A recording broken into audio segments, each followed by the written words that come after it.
afternoon, good morning, good evening. I'm XS. I am joined by the Big O Media team. We have XS. I am joined How you doing, by mate? the Hello. Big O Media. Yeah, I'm doing well. And that was me in the background. Plus, you've got Big O's Grand Math Magician and reigning King of the O. It is Linen. Big Elo, more like Big Nilo, because you gotta get down on your knees for how good it is. No, that one didn't work. So, I don't want to jinx it too early, but as it stands currently on the media guide and also Rebel.net, 2/3 of the media team are currently in playoff tickets in the division at this point, which is not fun. Putting the almighty mods on us. Just wait. I'll be there too. We'll get there. I can hear the bubbling of the X-Frog submarining from the distance. You can feel it in your nuggets. You have played some awful teams, like you played Seb. Who have you played so far? I thought you were talking about the awful team that he's playing, aka Nobles. How can you say that about the first Big O legend? And I say that to Tree, knowing that this player actually played a game in the Big O. So, and when they got legend skills, so your playoff legend doesn't count. Yeah. They weren't fired after. The whole team wasn't fired in disgrace after. Yes. after a losing effort. Well, we're not acknowledging them because they're oh god, what was it? Because they lost her the playoffs. Yeah. Yeah. And They're a traitor, and they do not deserve to be part of Big O. I say losing effort. This is almost going back to back, of course, in Super Bowls. Nearly one game from going back to back. BB in there. Again, Hey, BB. a shout out to BB. The Big Orc on the rise here. The redemption tour is I never gave up the faith. But I hope you're well. So we'll kick off into the Fresh Division at least, starting with we did last time. So groups, quick rundown of the results, and quick look at the teams. We did this last week, so game 1 was brutal, but it was a loss you had to have. And I hate that terminology, but it makes sense for my narrative now. The loss you needed. So, quick rundown quickly. This is the Black Orc Division. Amon Sinister, who just popped in the house as well. Massive upset there over Needs with the Underworld Dream rocking on there. Big 2-1 there. And Feist, after calling his shot, got done in by Elo, and now Double Fee client base, the better coach. I realized I made my predictions very late, and I just kind of rattled off a list of names. I think I got them all wrong. You got 2 right. Oh, really? So I really deleted the predictions, but in the rolling fresh comp, it's myself and Lyndon both on 9 points, and so Cruz at Heart and ELO are in a line, and Lyndon with the mind. Actually, Lyndon, are you Heart or Mind? What's your prediction here? I should say. What? My predictions, heart or mind? No, you're math. No, sorry, Phase. Sorry, you're math. Yeah. Are you the Heart or Mind prediction here? What's your call? I'll let you pick. I'm Heart. I'm absolutely Heart. I go on the vibes every time. Alright, so then it proves that the mind and math are interlinked. We both on 9 points, and 1 point ahead of the Heart, that is Phage, is on 8 points. Although in the Premier Division, Phage had an uncharacteristically bad week, which historically you were really good at the Premier Division picking. But you had I blame this on literally getting given a list of teams and just going, that name looks good, because I was like, in the middle of New South Wales and just going, this one. Yeah, I'll blame the high altitude on the lack of clarity, but you are still equal joint. Premier Division, you have 12 points tied with myself and 1 point ahead of Lynn on 11 points, so it's still early days. But it's not Elo's fault. The coaches are playing wrong. Well, we'll look at it. Yeah, let's get into it. So we look at Amon. Amon here, of course, the big upset of the round, the big winner there, goes to 7 points on the ladder, which, if I bring it up on the other monitor, because actually I have the very impressive. Amon actually climbing up this week, 1 spot is like equal 5th on points, so very nice. But quick update there. Tentacle Snotling has me very amused. Yep. Yeah. I understand it's a random. He's firing that though, isn't he, for Tria's game? Probably. I'm pretty sure he said he's firing it. But I still, it's just as effective as a strength 3. You just have to roll a 6. Yes, it is a 10 Stallings, and it is exceptionally good. I'm imagining that was a random skill. Yes, for 10k, absolutely. And yeah. Oh, but you're only one SP. I don't know. No, I know. You just replace them for 15. You can buy 3 of them, the cash you've got. That's true. Additionally, that's a long legs claw goblin in there too as well. Very long legs, which which feels really bad. I'm sad you didn't save up for Mighty Blow, but I digress. 2 heads and the gutter on it, exceptional choice. And the Roger with Juggernaut. If you're gonna pick one, might as well double down and pick the Juggernaut for the early 1 and 9. You know, it's a shame. The claw goblin might have to be cycled at this point, but it's okay. The Clawblin. You're not leaping. Did he leap to interception as well? Yeah. +2 to intercept. +2. Yeah, well, he's already already got -1 to stunty, so it's really just a +1 Stunty overall. Doesn't change that, doesn't anymore. Intercept? To intercept, it does. Pretty sure intercept it does. Yeah. It doesn't give you -1 to passing anymore. Yeah. It used to give you -1 to passing. Now it's just intercept. That's right. And or intercept, interfere. Nothing I can see. Of course, the Ricky, the original rodent password, has returned and has got 1 speed. The original rodent, man. It has its original property. Who's in the context? Yeah, I mean, listen, I like the gutter run of the 2 heads. It's like really, really nice. Like it's one of those things. Like that team is going to be so cost effective, and you can see why it did well against the big Black Orc team with Knights. Yes, a lack of block on this team has now been fixed up with Confucius sticking on both downs. We have a break tackle alert on to Aristotle, and as it looks like another random. So we have got that. That's a random block, actually. You bastard.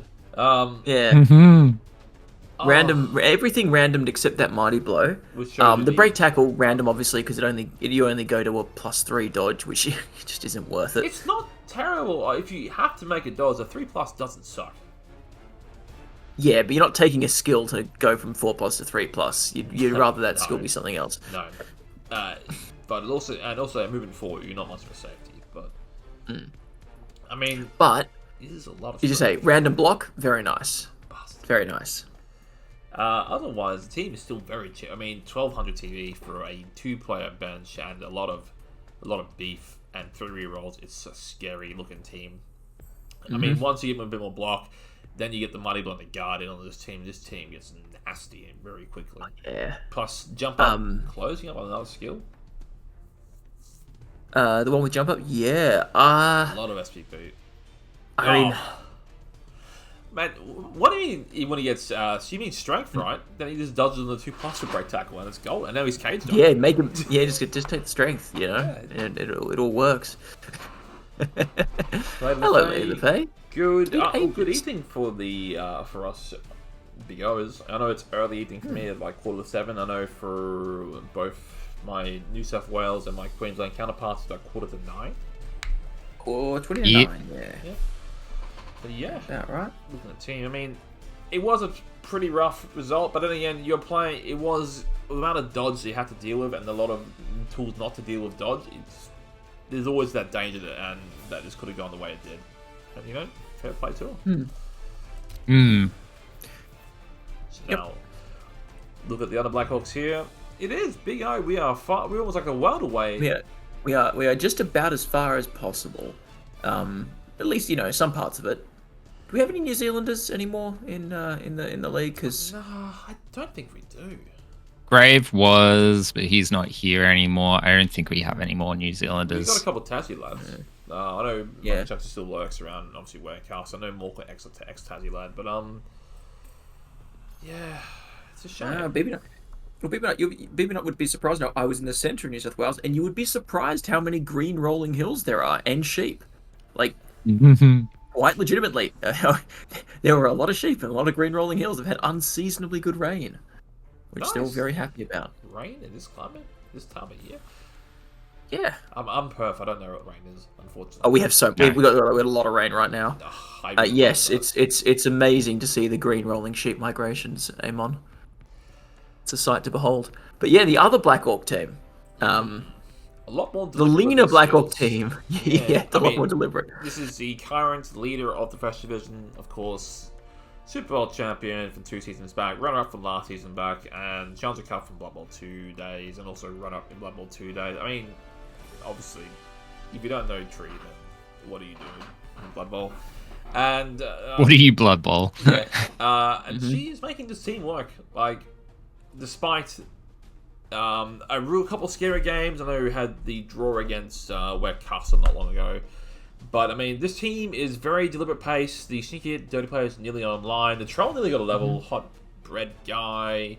And then the last non-block Black Orcs, that's a lot to say, closing in on their first skill being block. I don't know where Tree, if he starts randoming from there, or is this just picking for tomorrow night. Likewise, I play half an hour after you guys. Tree does need a bench, absolutely. Especially against Underworld, who will foul, and the problem is, the counterpoint is we'll look at this. We'll discuss this prediction-wise against for Tree and Amons, but it's the caveat is you can get goblins, but also it's just you're giving up TB, and a goblin is effectively a bribe for Underworld, which is super spooky. Yeah, but yeah. So Tree rolling fires last week, which is kind of spectacular. I didn't think that was going to happen. I thought Fires had it, but I thought the 1-0 win. I mean, we'll bring up the Zon team now real quick. I thought Zon's into this. The dodge everywhere, the strength 4, the defensive doesn't do anything. A lot of strength and grab is a hell of a drag and plus. I mean, that's a lot. Yeah. Double tackle. I mean, one tackle was from last week. That new one's 2. Blodge is a lot of blodge, and this looked like a great team to counter that. Yeah, it did. And again, another passable in there too. Of course, who's Richard? We don't know. We only have the Python Warrior. But I mean, this team is again it's 11-60 with a player out, no bench yet, and they can buy a bench as well. So this is almost 12-10 and has 4 bloods, 2 tackle. That's sure hands or that's strip ball, a thrower that still needs a bit more love, but this blocker almost has guard too. God. Yeah, they are efficient and they are grotesque, but also they aren't proving that to be the indomitable force that everyone feared them to be.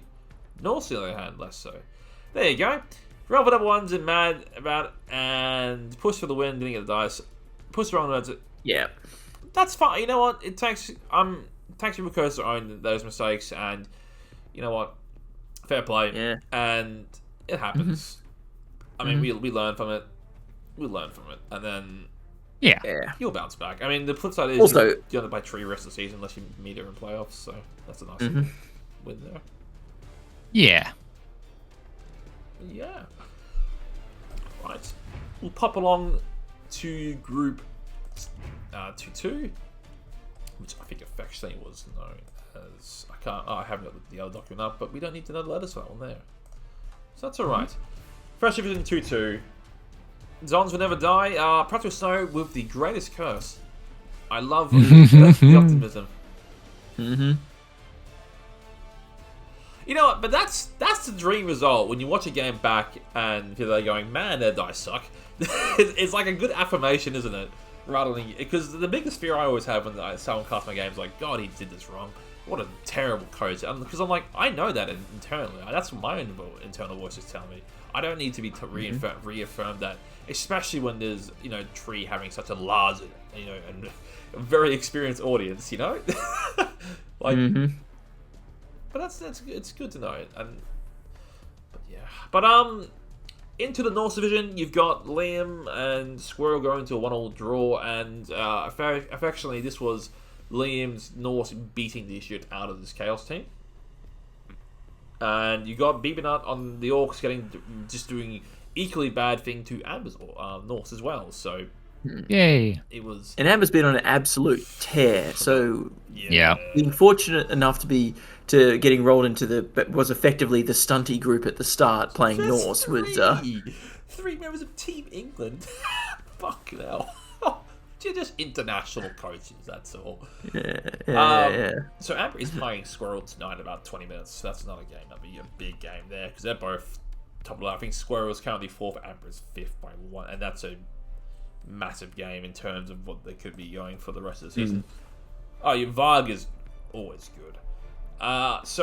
Looking at Liam's team real quickly, of course. That team still disgusting. Oh my goodness. Yeah. So fuck. Super gross. It's so much I know it's 1350 on a rookie team, but that is so much value. Block Wolves, Yeti with Mighty Blow closing in on a block piece too. So you're cool Mighty Blow for the Bash teams. You've got the Valkyries with one with Wrestle with Rods, Yellow with moving up almost with anti up, almost getting to. Is that block or dodge? Get it? Or it might be another stat at this point. Because I think it's only 8 for Liam. Hey, why not? Yeah, fuck it. It's just another stat at this point. Why not? Give him moving up. Mighty Bow Lyman as well, doing the blitzing when it's not pretending. Even Dauntless Triple is hilarious. Because it kind of works, sort of. But then, Straw Hands in there too. Like, I just... Yeah. Yeah, it's good. It's just really, really solid. I mean, Richard the Morve as well. We got a Richard Passmore in there too. No.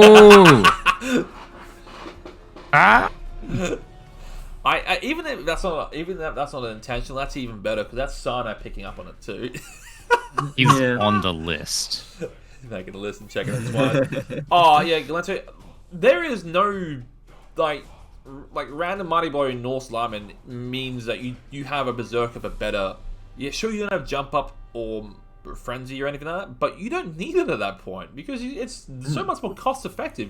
You're saving 50k for a piece, and he's got a Yeti with Mighty Blow already, so that's not the main target. It's just I have an extra Mighty Blow. Yeti with Mighty Blow is just waiting for block at this point. Yeah, and even when he gets the block, it's gonna be like, God, it's gross. And then again, the Ulf's one's closing, and that's presumably gonna be what, guard? Maybe for an Ulf? Or was it Jugs? Guard or guard, Jugs, or stand firm. So I know the old. Well, it depends. Like, are you running for a purely offensive Ulf Werner? Because they're already built to quite easily roll into an offensive build, or you can build them as a pillar because they've got that strength 4, and then you're not utilizing the. They're also the tankiest player on the team outside the Yeti, the AV8, so 89 plus. And I guess it's kind of opposite. Yeah, I still think the guard, because I know old school Ulfs used to go Mighty Blow into guard just so you can get the guard access on the Norse team, which is really frail. But you said in chat, spot on there. It's with the addition of you can dodge fixed skull, chucking random doubles on the strength access on Norse is all great. I mean, what's the only real bad ones you've got is, I mean, because this is why you don't take Berserkers, right? Because take Juggernaut, alright, give him Frenzy. Pile Driver, that's a shame, but I'll give him Dirty Player Sneaky Gear or something, or cycle him. Break Tackle, 2+ dodging. Guard, 60k for, 70k for a block guard lineman with thick skull is incredible. Stand Firm, obnoxiously good. Grab, great for setting up fouls. Good. And also setting up Surfs with all the Mass Frenzy, Armbar, Pricky Shit, Brawler. Great, I got a built-in reroll. It sucks, but I might as well keep it. And Mighty Blow, of course, the killer. It's just everything is good here. It's up. Armbar's OP. It's up there with rolling. You can probably argue chucking randoms onto dwarves as well. Similar situations, but cheaper. But they're not as good. They're not as quick, and they don't levels, and they're not as agile. I don't know. Enough for me about being very sad about stupid Norse line efficiency. Yeah, multi-block dauntless. Yeah, stonks, mate. The Chaos, of course, the Ogre copying an MNG does have 6 SPP. It's lovely. A baby blocker MNG. We've got that's a previous prone one, and just a lot of banged on players. Niggle on second Niggle on the onto a Beastman. Probably would be worth a cycle at that point, but you just don't have the cash, unfortunately. These Chaos are hemorrhaging players early, but what do you like so far? I mean, Linen, You are, as a fellow slow developing team of strength of lizards. How do you feel about? I know you appreciate getting limited tools on key positionals. Yeah, I don't know. Like, this seems like what you want for a team like this is to get block as soon as possible on the chosen blockers, and he's kind of just got a bunch of stuff spread over the Beastman runners, which is good, but it's not block on the chosen blockers. You know what I mean? I mean, they're just not causing any cas, right? Like, that's just it is a little bit unfortunate. It happens, but also this is a non-Greenhorn team, so they've only played the 4 games, and yeah. It also is playing against Amber right now, so yep, there you go. So potentially a potential opposite chance to really accelerate that one there. But you're right, you have random frenzy, random short hand, so that piece is great. Earmarked as a future ball carrier. And then, see, I don't hate chucking random generals at Beastman, because I know Chaos always have that unlimited pathway, if that makes kind of, where you can go right. Similar to what you can do with Underworld with, or with Mutation, actually, it's like, right, what are you going as? Chuck Mutation, or even Rats, does that matter? Chuck Mutation for the Governor, chuck your random at it and then go from there. Similar, that's what the Beastman was, which is great. It's just getting him over that. Once these Warriors come online, that's when they really started. But then again, Squirrel's still winning games. He's, what is he? He is 4th place on the ladder. Touchdown difference. I think he's ahead of Lamb, actually. No, he's touching. He's still undefeated. Like, he hasn't gotten a loss yet. Yeah, so like. Well, when we get to predictions, I'm predicting that'll change. Ooh. And now we're looking at BB9, of course, the winner, the Orcs. Up to 2nd place in the division after a rough game 1 against Tree. And that is a spicy Orc team where, I mean, Orc Lineman that paid for block, it's great. Random Frenzy makes me very happy, but Biggins with SPP, and that's even after replacement. So close. And, first guard and Mighty Blows online, so, boy, bench is there too. It begins. Also, I do like the random frenzy line orc. Oh, of course. You're fishing for a 30 player or block or wrestler, but it's so good. Yeah, it's good. It's really, really useful. Having that one frenzy piece to be like, hey, just be a little bit afraid of the sideline. It's great. I'm curious that we have a thrower and a goblin. Usually it's either. Oh, absolutely. A frenzy, it cuts down. I was saying this to Amon before. It reduces the pitch by a third. You take away 4 squares from the 13 wide pitch, right? It's phenomenal. But yeah, having a thrower and a goblin, interesting option, because I know a thrower you tend to either start with one. Okay, there you go. So it is going to be replacing to a goblin. Yeah, I understand. That makes sense, because either you take the goblin, go goblin ball, or you take the thrower and just throw a ball instead. Both are viable. But yeah, if you want to just get rid of the goblin because it's a soft target, but also you lose some of the starty bullshit. Again, it's Orcs. They'll make it work regardless. But yeah. And now we look at Amber, of course. Post Orc be done again, as Bima mentioned before. Varg was pretty hot. Varg can confirm very good. Right, so that's a Yeti that's been purchased. And that is an Ulf that has gone block guard, as there you go. Berserker with tackle, Berserker with mighty blow. Again, not as spicy on the lineman. So kick lineman is fantastic. Fen lineman's fantastic. Frenzy strip ball, bit meh, but so that's a M&G onto an Ulf. That is a second niggle onto a Valkyrie that has short hands, just disappointing. Yeah, and then that is is that an M&G or a proper niggle? A niggle on both Valkyries is very painful. Yeah, oof. Or especially going to Chaos this week, that's a very painful loss. Yeah. It should be alright though. The team still looks very good. I mean, no bench. As all Norse teams do. And running both balls is brutal. But you have the cash to buy more linemen if you really want it. But there you go, Bomber, as advertised. Take the good with the bad. Yeah, that's Bomber. That's what you pay for Bomber. It is a game-changing style, for better or worse. On to Division 2-3. So we're going to the first of the lower table coaches for the first one.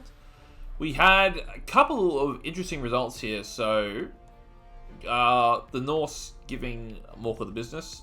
So that's Coke Guys Norse running through the Nurgle. And Aussie, first win of the season against Mr. Monster. The Zons getting on the boards there finally. I mean, he came through a rough year. Pickles in the house. How you doing, mate? Good to see you. Hope you're well. We are a third of the way through the season. We're doing well. But looking at the Norse of Coke Guy, the third and final Norse of the Fresh divisions, and again, still no Apo.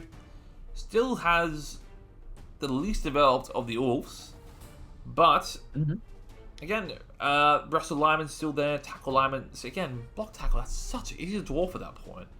The Valkyries have well saving up towards a stat. This is the consequence. It's always a tough question. So we've all played a couple seasons now with the new skill system. What do you preference now? Yeah, on a piece like a Valkyrie or a Skink or a Catcher, do you go stat first, or do you want like supporting skill first or core skill first? Well, you said Valkyrie, Skink, and Catcher. Those are three very different answers. But which one do you? I'm trying to. I'll try and because I'm trying to emphasize on like players. So for myself, Catcher for my team, a Blitzer for Phas's team, or a Skink for your team, right? Good Lord, Linden is loud. Yeah, Linden's always loud because he's in first place. That's why he's loud. I'll move my mouth away from the mic. I think it's more everyone else is quiet. Yeah, I mean, there you go. How you doing, Kendra, mate? That's all good, mate. I'm happy to catch up when I catch up here. I would say the second one goes for the stat. I think that getting that one, getting those few usable skills. But so Valkyries are stacked with stats already, stats and skills. Like they've got movement 7, and they've got catch, dauntless, pass, strip ball. What? Like it still doesn't make any bloody sense to me. You kind of want that dodge or block to round it out, but I mean. Yeah, exactly, but like one does that, the other one you go for your stats, I reckon. There you go. Oh, see the fast saving throw a stat up on this Blitzer. That's very, very good as well. But I mean, I don't know. For me, I always want to take a. It's weird because like on my Orc Goblin, I went stat first and I was awesome. But on a piece that has no skills like my Unit Catcher, I would have to always take dodge first because I want that built-in reliability. If that makes sense. Fair enough. Yeah. I know Skinks kind of be the same. I'm guessing they'll be a similar skill because you already have that first skill dodge. I'm guessing you stat first on a piece that wanted. No, so Skinks, always want a Skink who's sneaky get dirty player. Yep. So usually it'll be rolling for random. It'll be rolling for random generals. Essentially, until I get a good general that I want, either block or a dirty player. Once I've got a dirty player, then that goes on to sneaky get. Then I start doing stats. Yeah, because you need the fouling piece. Like that's how you do more kills. And level 3 is the heavy fouling matter, isn't it? Yep. But I see, even though this team isn't developed as the Norse team, it's still so cost effective, and this is of course. You can add a beer bore to it as well for like 40k, and then there's your bench. And then of course North Armor dirt cheap. This is again, it's such a cheap. You got a good carry with the Blodge carry, got a safety of the wrestle, a lot of fodder, and you got a mighty blow and a tackle and a bit of frenzy. Cost effective Norse and gets results. Like what more do you want?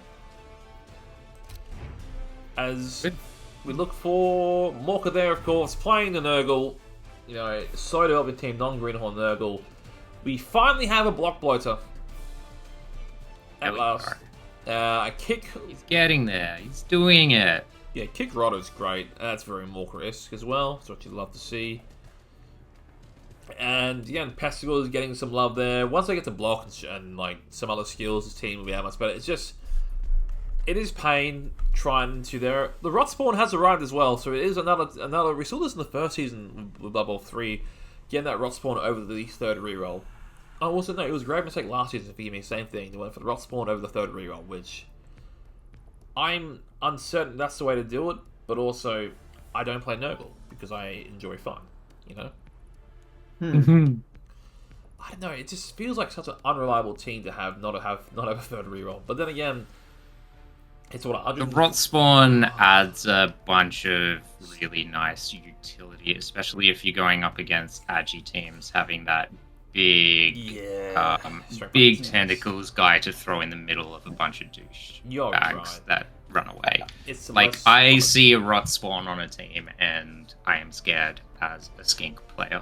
Oh, I think that the other thing about this is Nurgle it's a little bit similar to the Black Orcs in that you position and you play the game as if you are going to fail blocks. So you're never like this block. You never want to be in a position where like this is a critical block. If I fail this, my entire defense falls apart. Yes. So it almost doesn't matter in some ways. The rot spawn adds more to that strategy than the extra reroll does. Yeah. And eventually you gotta grow the team, right? Eventually you'll get block and guard and everything, and then it'll all start working. But until then, it's probably, I don't know, maybe it's just better to have the rot spawn on the team. It's just. I mean, that's a strategy. Not saying it's a good one. I guess like it gives you more chance to get a land around MVP. It looks like a lot more because MVPs have been really unfortunately landing on rotters, which have then been dying. Yeah. Yeah. But yeah, exactly. It is, again, it is a heavy investment, but it is also a game-changing investment, right? Like, a rot spawn that holds like a player, like, against the gutter runners of this game where he got done in 3-0 the other week, and that would have tied down 1, potentially 2 threats, which is amazing if you consider. It's just so much oomph, and it gives a really big problem for the team to deal with, but we'll see. Morcus is probably using the team to just develop a bit of a season. But we'll see how he gets to it. I'd honestly love to see him get a third Pestio before any more rotters at this point. I understand the bench is great for fouling and keeps them low, but it's just having the speed that the Pestios provide and the agility, because now of course the rotters are all agi 4+ instead rather than 3+ in Blood Bowl 3 or Blood Bowl 2. It does hurt a lot. It does. We've got Aussie there with the victory there, of course. Lara's 80s. So. Again, the non-Greenhorn Zon team, and we're finally seeing some skills on this team. I mean, Froa leveling up there, closing up on that first level, Barry Basher having Blodge on that Piranha Warrior, and both Blitzers, one has Blodge, the other one closing in on another skill. So, has the Frenzy line woman, has the Wrestle line, which is, again, fan. I did purchase it, but also it's a great value piece there, but, I mean, I understand this isn't the same league as Vice's Zons, but also this is about 4 games less experience. Which is about right. Like, it looks pretty good. And to their credit, Aussie's draw was awful. Black Orcs, Dwarves. Yeah. 2 games? Hey, Black Orcs, Dwarves. The Dwarves really bad, yeah. I mean, okay, I should say, it's misspelled trees, Black Orcs. And also beaming out Cell Orcs. So it's not just the team, it's just the quality of coach behind them as well. Coaches as well, yeah. Yeah. And he survived that, and the team is in one piece, and also, so this could be your dark horse of the season. Like, gets a handful of some of those mid to bottom table coaches who are equally having a rough time and could run straight through on this group, right? You never know. Hey. And last of all, we've got Mr. Monster. It's the first loss for the Flings this season. Yeah, amazing. Oh, yeah, what a shame. It's a really good result. Just I laugh every time I see Yasmin 4 and I see Richard Passmore 2. Yeah. I mean, yeah, this team's been doing so well. It's been so fun to watch the games. It's been really good. It's been amazing to watch these games. Trees so much SPP. I mean, grab on 1-3 almost has block, and block almost has another skill. Like, that's so cool. And then it's good, isn't it? It's just they usually have ammunition out of plenty. The Hefties are still doing well. I mean, of course, Fire's copying a niggling injury this week, and an MG on Sir 7, unfortunately. But he's the halfling hopeful who has diving catch, so it's not all that is lost. But I'm fascinated in how he develops these Hefties, their passing access. But we'll find out. You know? Yeah. I mean, also, quick shout out to buddy T-Self over in Rel 4-0 with Goblins. I saw that game today. And I was like, God damn, that's just I know impressive. he hasn't moved as a Crazy. Goblin with sure hands, but also you still got to actually be winning games, and He saved the game today with with 4 players left on the pitch. and Like, again, two block pro trolls is awesome. But you're right. That's what's fun. I think you have someone who has an elf mindset is I'm going to dive and go in with stunties and a team that supports it, and that's an awesome thing to see. Mm-hmm. Yeah. Yeah. And on to the last of the fresh divisions. It is 2-4 with... How was the results? It is... yes. Warecaster thinking he had the... But he's already played, hasn't he? Yeah, he has already played. He thinking that he had the Goblins this week, unfortunately. So Warecaster knocking off the Dwarves, knocking off Meewash's Rats, unfortunately, for Meewash at least. And a 1-1 draw between the Orcs and the Goblins. Yeah. So yeah, being a pain, taking points off Orcs, other really strong teams. Look at the Dwarves. Take in mind they have played their game this week already, trying to play early. And what we see Troll say with block, we have runner closing on presumably dodge. A bench and the second guard is online. With another blitzer closing in on... I have not a clue what that blitzer's going. And I say that it could be anything. Yeah, on top of that, not excluding being Warecaster coach team, which could be exponentially anything else as well. Like, yeah. How are you feeling? I mean, it just feels a little dwarfy. Right? It's pretty standard dwarf so far. I got some guard and some mighty block. I do think that I reckon we will see at least one piling on DP sneaky get lineman at some point. I know that Seb's done that with his blitzer, but a dwarf lineman is almost the perfect piece to do that with. You just chuck randoms and see if you hit one, right? I mean, against the School of Norse is uses there's a lot of great strength going on server. There's a lot of good strength levels for the dwarf liners. So that's my server shitting itself. No, it really didn't like when you were loading in before. It really didn't like Warecaster's team. Yeah, it's just dwarves. I understand. Yeah. But I mean, same school as North Lineman. It's just you have all these great options here, and Brawler is okay because you're gonna throw more 1-dies as what are you? Yeah, just turn him into an Old World Alliance dwarf. Why not? Mm-hmm. I mean, if you don't care about the pub driver, the only bad one you really got it there is honestly, it's just probably multi-block. Yeah, because even armbar's not terrible. Because you're already blocking tackle. The weirdest way. You already have tackle. Yeah, you're fishing for guard, by the way, stand firm, like or grab. They're all. I mean, even break tackle makes it a 3+ dodge if you really want it. Same scores as the but I'd say that Jugs is probably not really where you want to be.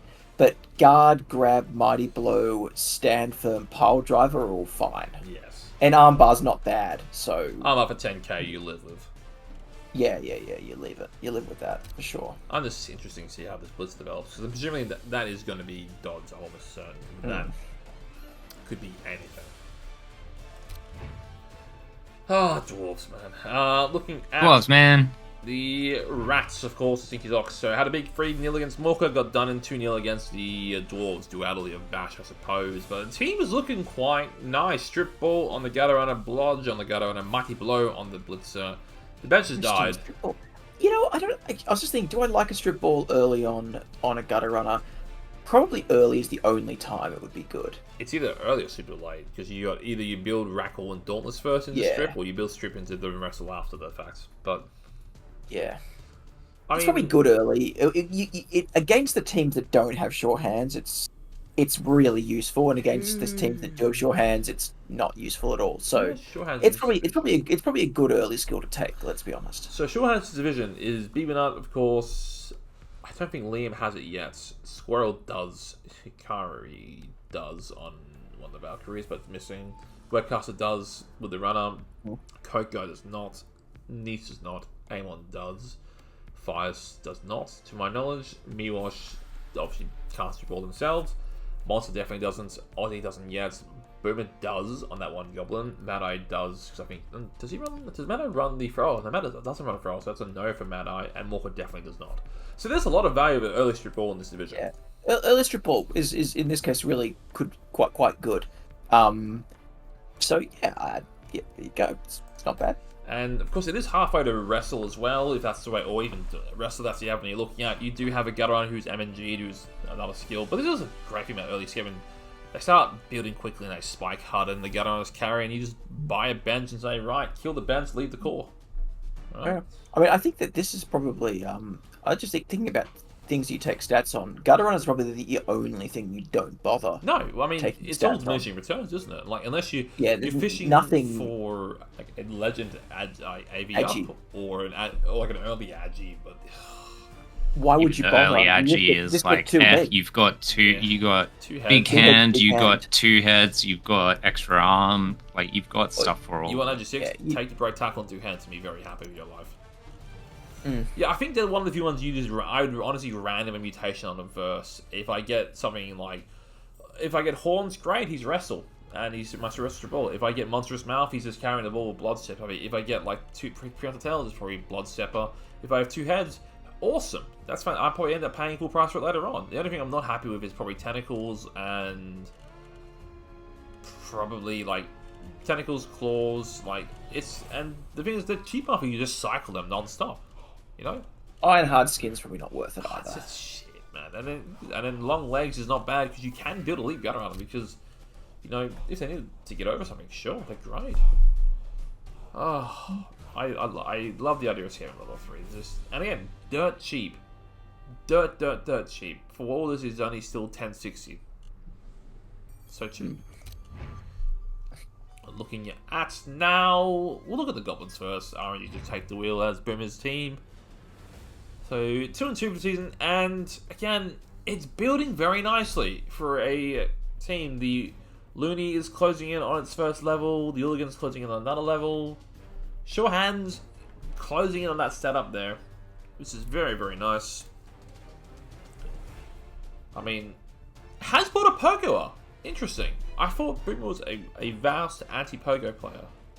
He was a vast anti-Pogoer. I'm not sure where he's got it. Yeah, of course. It may just be the speed.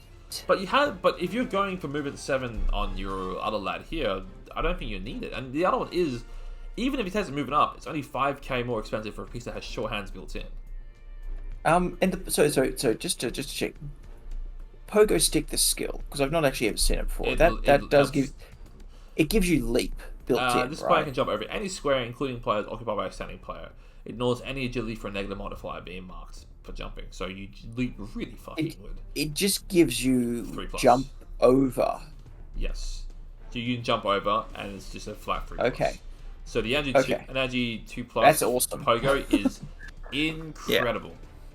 Yeah. Because you just dodge. You dodge until you have to leap, and then you just leap after or jump over. Forgive me. It's so good, but it's also a Agi Pogo is 115k on a team that is designed to be inducement goblins.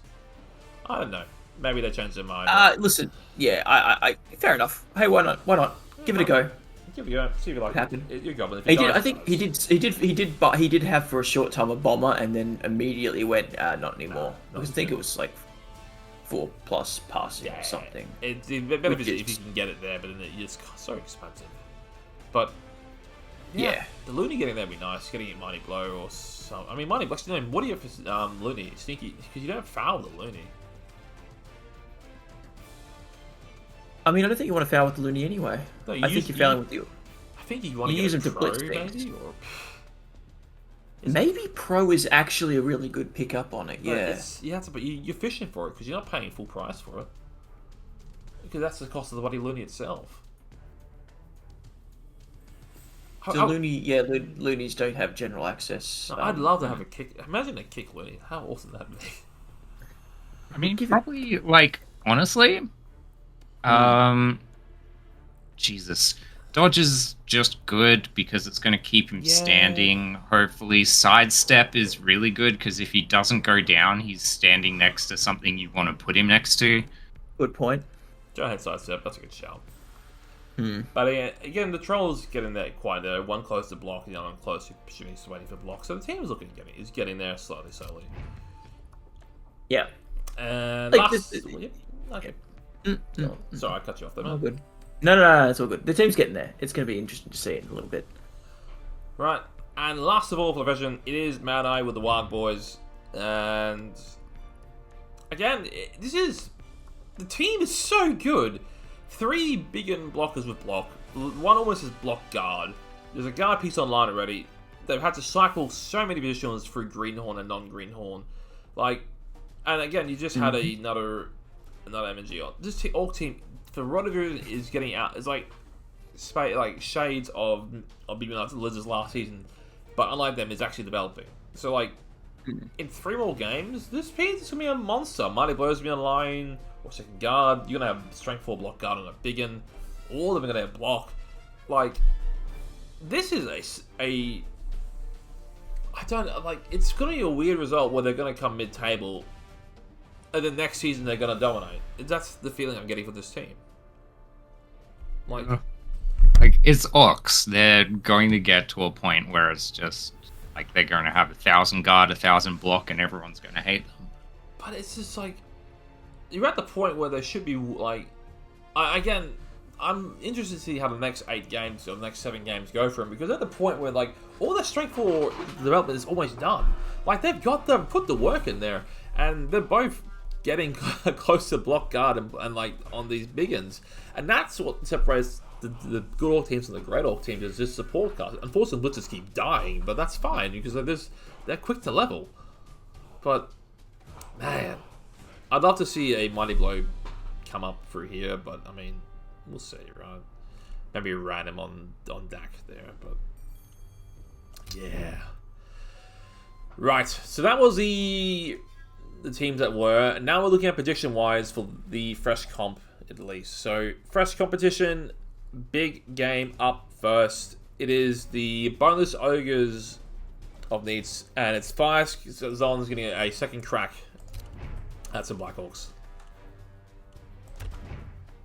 Knights. So that's Knights has the Elo for that one. Yep. So Fias let me down last week, but yet I'm willing to hurt again, and I will put the mold on him and say that I think Knights struggled mightily with the lack of tackle, and now they have 1 block now. But I think that Fias, with the greatest respects to Amon, is a more experienced and probably a better coach, more seasoned coach. And this team looks like an absolute pain to play against. It's actually cheaper as well. That's the best part. It's a cheaper team and has tackle and has blodge. Knights struggled greatly with the fucking with the sheer dodge of the underworld, and now that there's going to be dodge and strength coming in the other way. I mean, the silver lining is there's no gutter on it to play around, but there's also a lot more danger here. So a lot of blodge. Yeah. I think Fires will be bouncing back, having learned some lessons about how from the last Black Hawk game. I'm going for Fires in this one. Yeah. Good luck, Fires. Yeah, good luck, mate. Again, not over the leap shenanigans, but still, good luck. And to me, probably the most intriguing game of this round. It's Trees. It's Piece of Toast. So Tree with currently no bench, could take a bench, but he is Underworld ticket. So coming in this week at 10:05, so some cheap Black Hawks. Playing against Amon, took down some Black Hawks last week. Doesn't have much in the way of bench, but is dirt cheap. I mean, you've got one. How many players missing? It is 14 player roster, 3 missing. It had 11 players. You can buy. You're still getting 200 TV against Tree, so that's still a Bombardier. That's still Bomber. I mean, 200k flat, a bribe, Bomber, still 100 TV. You could take. Don't take Krieg this time, please. Krieg's fun, but Krieg is not Krieg is not into the bottom. that's almost. I mean, that's almost Hackflem money. if Tree, Almost. if Unfortunately, Tree, it's not if Tree quite. buys a bench, you could just take Hackflim and have Hackflim and your gutter runner just do bad things. Yeah, that Like, would be. There's no answer to. No, please. There's also Skitter. Is Skitter? Have we? He's there. He's got a really weird name. Yes. There you go. Same. Yeah, I mean, it's reroll and stab. That's hot. But yeah, again. Yeah, they just added him. Yeah, so that's potentially two. Again, two gutter runners is a lot to deal with for any team, let alone a team as slow as Black Hawks. But boy, and that might just be enough, but it is also Tree. Tree is, as we said before, quite good at this game. That's ridiculous value. You can get, if there's a world you can get 3 gutter runners if you have 360 TV. That's fucking ridiculous. Yeah. Yeah. I think this is Bomber and Skinner for 200k. Oh my god. No, Bomber and Skitter, dude. Absolutely. Bomber and Skitter. I'm rocking that, yeah.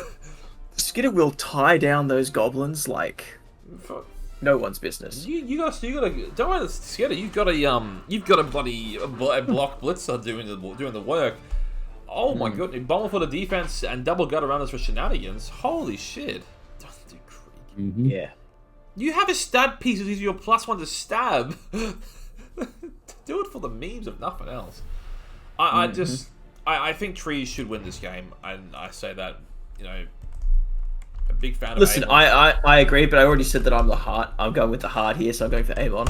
If Amon brings down, Amon's the team that brings down both Blackhawks undefeated season. That would be very, very funny. Listen, listen, Tree knows what she's doing. Does Tree have a bench? I don't recall. No. If she takes a bench, she's probably giving out a bribe because it's currently 200. Yeah. I mean, that's the scary thing. It's currently 205 TV, so it's currently potentially Skitter and Bomber, and a bribe would give them the bench would give him a bribe as well. On top of it, I'll give anyone a bribe.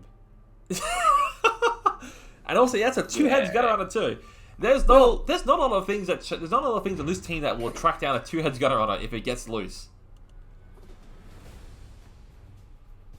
That said, yeah. Okay. As I said, I'm going with the heart play here, which is Amon. And to the heartless man of math. Heartless man of math, you know who we're picking. Number 1 in Big O. Then one with asterisk temporarily number 1, but it's okay.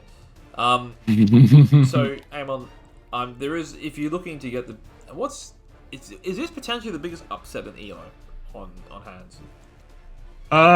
No. Mr. Buzz is still in play for the biggest upset. Oh, if this, Mr. Buzz can still get the biggest upset on the board, but Amon almost definitely should be able to beat the current record, which is Seb versus Striking. Please don't. It's 14 point something. Season 2, which is the first time we started tracking it, was 15 point something points, and Season 3 was 16 point something points multiple times. So we haven't seen a proper upset yet this season, honestly.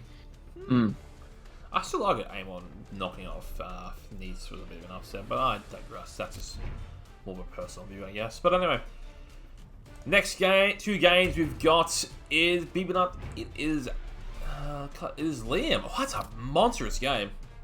Orcs versus Norse. So, how are you all feeling? BBL has a bench of 1. Has no bench this week, actually. 115 TV. This is a tough one. 2, and the Norse are giving up 215 inducement TV wise, but a deep old bench. I don't think they're taking any skills at this point. Man, I do so like Liam's Norse though. What's 215 get you? You get your Bomber, and it gets you not a lot else. A Bomber and plus, maybe you could take a bribe. You could take a Wizard, probably a bribe. I mean, if I'm BBL, I'm taking a Bomber. I'm taking a bench, and I'm taking a bait. But to me, this has all the writings of a 2-2 draw, but I don't pick draws, but I'm going to go against my gut and not pick the Orcs. I'm going to pick Liam because that Yeti scares the shit out of me. It's terrifying. All Sorry, right. I'm just looking in the Big O chat. Is there some... Seb's having a time. What's... What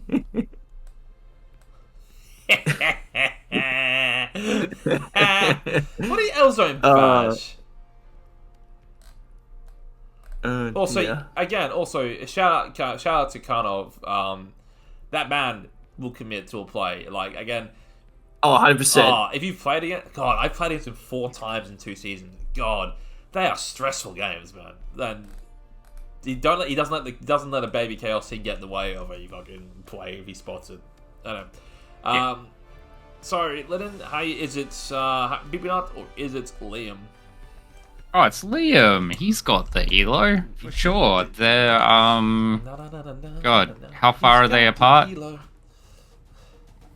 They're 11 points apart. That's Perfect. a lot. That's 3 touchdowns. 11 points is 1 game worth a win. Yeah. Stocks. And Phage, how are you feeling this back into your usual climate, in your usual environment? What are the senses telling you? Oh, wait, screw Hakari. Oh no, it's Bibinat and Liam. Oh, Bima Liam? I said Liam. Yeah, I did not. Yeah, he said Liam. I missed that completely. Yeah. Sorry, I was like, yep. And this one now, of course, it's Chaos, it's Norse. Both teams are banged up on. I think Squirrel's the better coach, but no big guy. I mean, that is a lot of players to be missing, and they are coming in at 11:20 TV. Yeah. Given the game's on right now, and I haven't seen anything of it yet, I'm just gonna say I already said I thought Amber was gonna. I said this earlier. I'm gonna stick with that. I'm probably again, but no Valkyries is sad, so I'm actually gonna pick Squirrel. Yeah, fair. Elo's got Squirrel. Squirrel's sitting in the number 3 spot in Elo at the moment. And Amber's doing well as well, but you can see hit last season. I might. Yeah, unsurprising. I might take a quick gander at how that game looking at this point. Be 1 second. Ooh, cheeky. I already picked Squirrel. Cheeky. Spoilers, everyone. Turn your screens off now. Fuck. I've made a huge mistake. Oh no. Amber's doing to Squirrel was all the way back line. Look, honestly, I don't blame him at this point. I'm so glad I called that early. Damn. I look, Fend lad dead. Badly hurt there. What's wrong to MNG, that's an armor bust on a beastman, that's fine. Kaz warrior yeah, where's the other warrior? Oh, MNG this game, of course. Yeah, look, this was always a potential. God, 12 SP in that Berserker must have had a massive game. Holy shit! That didn't have 12 SP when this started, right? Just quite. No. Well, fuck. I got that one wrong. Yeah, we can recap that one. Sometime later this week. We might do a replay cast that one. Yeah. Of course, unfortunately, I'm in trying to delete Twitch VODs. I say delete, moving Twitch slots across to try and. I don't mind hosting one if we can make that. Oh, they extended the deadline on it, though. Yeah, but I still can't save stuff onto it. That's a problem. Yeah. Because the deadline just means it starts auto deleting, and that's arguably worse for me. Well, you just send the new ones straight over to YouTube instead of highlighting them. Oh, I know, but the replay casts are like to splice up. Yeah, that makes sense. Fair enough. Yeah. Alrighty. I can run the thing. Yeah, it's appreciate it. Alright. 2-3 comp. Let's go quickly here. Just look at Avon's reply there. It's like a professional skill, a dumbass with a gutter, a dumbass with 2 gutter runners. Avon. Yeah, man, he's so happy. 2 gutter runners. Aussie versus Coke Guy. Massive game for Aussie actually for his season, and also Coke Guy just quietly. Coke Guy is currently sitting in 7th place. A win puts him up in the top. And again, top 3 get the invite to the Fresh Comp Invitational, for lack of a better word. Top 16 teams across Rel, G-Man, and Big O will play off. And yeah, no, it's top. Is it top 16 or top? I think it's. Let me double check that to be certain. I have to check the odds, but well, that's a other one there. Oh, cheap viewers? No, thank you. We will ban you there. But again, Aussie coming in at 1080 TV, playing against Coke Guy. Know who is coming on against 1030. So 50k for the Norse. No, it is one tackle. Money blow favours the Norse. It's been weird seeing Zons versus Norse this season because it feels like the Norse are comprehensively pounding them. If that's like, I am going to pick Coke Guy, but I wouldn't surprise me to see Aussie get up here. Go guy. Coke Guy as well, yeah, it makes sense. And for you, fans, you hop on the Coke Guy bandwagon. You back in Aussie Zons? You back in the Norse or the former champ? Oh, I think I'm going to back the Zons. I was glad to see Aussie get a bit of fight back, but I think this is going to be a bit tough. So you back in Aussie or you back in Coke Guy? Backing Coke Guy. Yeah, I was going to say back in the Zons. I'm like, what? It's fine. No. Coke Guy. And just quietly, for me, this is a great game. It's Nurgle, it's Flings. Mork will win this. Nurgle will get on the board. Will Monster get a win in the season? So this is so difficult. Morka has one block piece, no tackle, a lot of bench coming in at 11 voted TV, but has the rot spawn to. It has come just in time, and Flurry teammate sucks with 5 disturbing presence, which may impact the area artillery of Mr. Monster. So you got that. He does have a lock tree, so there is some bash happening, but also getting about close to 400. I mean, we're looking 380 TV around that mark. We're looking at Chef, right? I mean, Chef. God, especially into 2 rerolls. Like take all of the rerolls away. That's a miserable. It's big. Yeah, it's pretty miserable. It could be Chef into the new. Then you get. He's quite good blocker. Can't really. Yeah. He's around that mark of 380ish. So he can go Chef with 100k into this. What, Ivan Eriksson? Yeah, Ivor Eriksson. Or that's part potentially, or even the Reminder as well. It's very good. What's so how much is the other one? What's his name? Grombrindle. See, I don't hate Grombrindle because he just gives your other players Mighty Blow for free. Like that seems pretty good. So I'm just checking what's Morka is. 11:30 and what's Monster? Because that's also Griff is also on the table too here. Yeah. Oh, you take Griff over that, yeah, for sure. I need a quick calculator because I can't math on top of my head today. It's been a long day. 11:30 minus 855. You are 5k short of Griff. So it's 275 TV. So it's still a Chef, and yeah, so it's a Chef and something else that's cheap.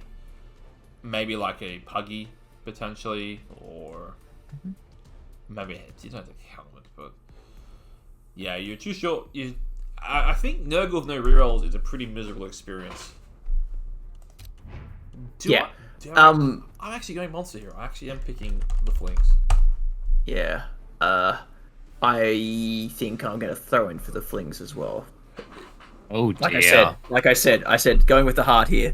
I don't like Cindy against Nurgle. The serving presence makes life awful. To throw that part of this. No, yeah. You don't, Cindy. No.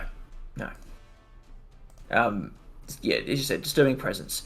The one that actually disturbing presence is going to be the saving grace for. Actually, no, screw it. I'm gonna go Morka. No, Morka. Put me down for Morka. I think the disturbing presence. Yes, Griff's a pain in the ass. That's gonna be horrendous. You can't buy. Yes, he can't buy Griff.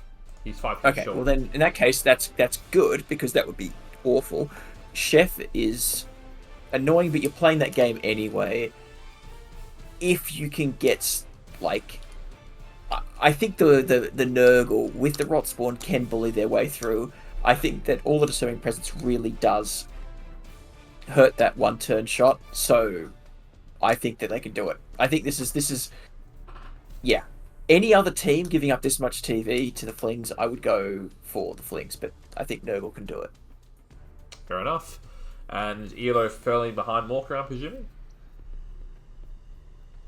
Oh yeah, absolutely. Mr. Monster is like one bad loss away from stealing the worst elo in Big O from Mr. Buzz. Oof. That's right. Yeah. Mr. Buzz also on a redemption tour this season as well. And last game around, of course, Mad Eye and where Cast already played, so put it as a dash for us. But it is the other Stunty version is Skaven versus Goblins, and Skaven come in this week at 10:30 TV. So 10:30 TV, 2 players missing, and so, but only one of them in Ghetto.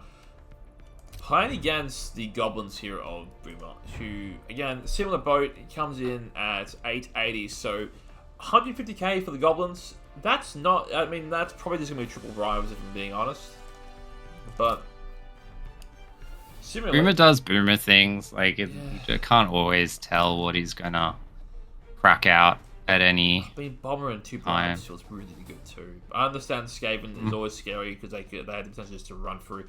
That is, you can take Skitter and just go rat against rat, which would be outstanding. But I mean, yeah,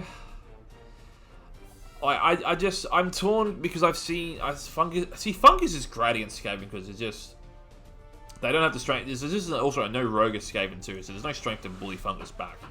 But then the risk is, of course, you just get scored on quickly and Fungus gets taken away. But I don't know. I'm backing Miwash here. I think Skaven are just an awful matchup against any stunting because they score quick enough to put inducing pressure like any weapon, especially against goblins who need their weapons. You know.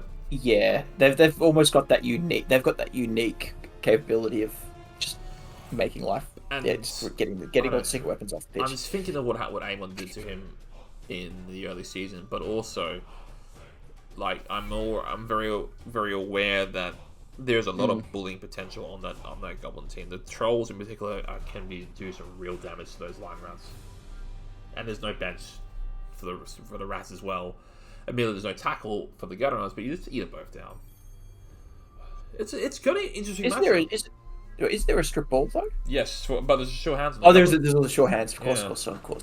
I think that the rats probably have this one. Yeah. Actually, I mean, you blitz with the Mighty Blow, Berman, and you just trade pretty well. I would say if all things going quote unquote normally, the rats win, but the goblins are experts at making things not go normally. So, have a bench, foul, they can this is it goes either way. It's really close, actually. This is a tough one. Like, what are we looking at inducement wise? It's not much at all. 150 on the dot, which is potentially 3 bribes or a skitter if you're feeling spicy or something like that. But I think you take the bribes, you take your Uli and go, right, we're going to go put some work in and say, right, I have a bench of 2, I have a lot of bribes, and even my Loonies. Looney is a great way to deal with the blodge, with the one blodge player and the dodge players of those scutters. And honestly, couple of bribes. Yeah. Far out. I'm not changing my mind. I'm stuck with me whilst I'm not. The more I look at it, the more I want to change my mind, but I'm not changing it. Fuck it. I'm sick of it. I'm gonna say Boomer and Mr. ELO. So ELO has Miwash handily winning this one. Miwash, of course, had a really good handful of seasons playing as Necro, but and you made playoffs too, so and play-ins. Right, that was the first division. We are now looking at the Premier Division of Big O, and starting off with Group 2-1. That is Linen's group, affectionately known, and oh my goodness, that's a result. Oh, we spoiled it. Holy shit! Yeah, well, we'll look at that one shortly. But results that were Seb handling Linen, who was Sans, who saw us probably the worst time to play him, and Yasmir doing the work against Karnov there, so a couple expected results, I want to say, in that comp there. We'll look at Seb's team, which has just played Karnov momentarily. Oh my goodness, that's a lot of development. So we have a on the ball leader thrower. Again, maximum effort to try and save as much TV efficiency. So this is a 7-guard Orc team. Could almost has 8-guard. Has, and this is also a promise dirty place. You get 2 rerolls, like a bench of 2 of 1 with the Goblin, who's mainly for the 1 turn, and also getting, looks like closing on the stats or something along the lines of that one there. 2 Goblins actually, because we're trying to save more bench. Why not? Double tackle, only 1 Mighty Blow killer, but that's fine because this is dirt Orc TV efficiency, and I fucking hate it. It's in the hands of an exceptionally good coach. So I talked to Sim about this earlier. His thing was that Goblins are better value-wise than the Orc lineman. Yeah. So that's why he's running multiple Goblins. I know he gets speed and you get the dodge, and it's easy to reposition them. I respect it, but I argue the Orc lineman's still the best punching bag in the game for 50k. No, I agree with you. And yeah, I get the thrower for 110k, for 125k. You're getting a lot of value out of it now with leader and block. Still hurts, man. But it's still a soft target. It's just. The problem is, as you say, it's a soft target. If it goes down and you end up down players as Orcs, you start to have a bad time. But, the only reason those Goblins will hurt him is in the Orc mirror. But then again, it's an Orc mirror that has to have another 7-guard the other way, right? And there isn't one of those at BO currently. But, yeah, the Troll is still cheapest big gun in the game. It's so good. I love that it is also another pass wall that the Goblin lives on there. It's actually a true pass wall because it's stunty. It's great. No, that's no. I maintain that a true pass wall has to have passing skills. Otherwise, what are you doing? I'm no true pass wall. Pass more is a slur and a slight on the face of good taste. Again, my pass wall is also moving 7, like the real chameleon skink. So I don't know what you're talking about. But you are flying closest, yeah. Yeah, and also this is for 15-20, the TV it's Orcs that are cost effective, and it's so gross. Yeah. Even this cost effective Orcs, horrendous. 16 SVP. He's just trying to save it as much as he can. He can afford what defensive on this team would fuck. It'd be so. Terrifying. On a strength for honestly, blocker? Yeah. Honestly, might be doing it. I wouldn't hate it. Might actually be doing it. It would spark TV value, but also you could also just random any strength and fish for a stand firm or a mighty blow or something silly like that. But stand firm. Yeah, he would have done that by now, I think. I think he's trying. Unless he's just saving to be efficient. Both are equally likely at this point. Alrighty. Lyndon, you were on the other end of this week. How do you feel? Of the week just been? The week that was. The week that was. I am sad that I couldn't pull out a draw at least, but I didn't lose any players for my go against Yasmir, I guess. That's what that is for, don't worry. Having the full source lineup is good. So, the block, it's all block Saurus now. That's a new addition. All block Saurus. Yeah. Bottom 2, even the heavy bus is painful, but it's too good to sack, right? Yeah. It's too good to sack. Basically anything there that's not a chameleon skink is too, or a random skink. Slipdis, Slant Flea, and Uphill Garden are all getting fired. Because they all have niggles. Yeah. Look at that pretty boy. And he's gone. Good night. Don't get niggled in your first game, and maybe I'll keep you around. Both your chameleon skinks have been getting you hiring them and getting niggled in the same game. This is we need to have an inside a union investigation. What's going on with your chameleon skinks? Yeah, I'm just not going to hire them again. They're too fragile, unlike the clearly superior normal skinks. Also niggled and also healed a niggling injury, but I digress. Is there a better, more reliable scoring option than the Yellow Big Road across the entire Big O? I don't think there is. No. Stunty, I think the answer is no. Sidestep, it is unbelievable. You say Big O, but I think this is possibly Yeah, the best you're scorer right. in the league at the moment. Like, I don't want to break the it to other you. option would be gutter runners, but gutter runners. So in the award race, I've Don't done have Stunty. the first 3 rounds of the award race of Premier League. I'm still doing the fresh ones. I will have you know that Yellow Brick Road actually doesn't lead the touchdown No, of course. I don't mean like has the most touchdowns. That's coming later. It'd be it'd be a moving 9 catcher of the Vanley Passport. Yeah. How many more does he have on Yellow Brick Road? Yellow Brick Road has 3, and this is only the first 3 games, of course. I do in blocks of in groups. So in the first 3 games, Yellow Brick Road had 3, Vanley Passport had 5. Ooh. I mean, Nice. it turns out moving 9 and dodge on a Elf Union catcher is really fucking good. Yeah, he does. I mean, on anything. Well, yeah, no, it's another steal and strength for it as well, which is. But I digress. Are you getting rid of the frenzy skink? He is currently number 4 on my firing list because I need to get rid of the Niggled Chameleon Skinks and the Niggled Spring Skink first. They're less valuable. I still think niggles don't matter though. On Skinks, I don't want them because I don't want Niggled pieces getting SPP. I mean, when you can just replace them, like Yeah. I guess Why Like not? Sandflea, the 2 Chameleon Skinks at least have 0 SPP. There's zero reason for me to keep them. I get that. They go in the bin. Slip Discs is like a maybe because he has Sure Feet, which is not terrible. Is he better? Like if he has something like sidestep, Yeah. I'd keep him regardless because that's such a great skill. Even DT, but because for 10k, it's so good. Yeah, Sure Feet's but really is there nice.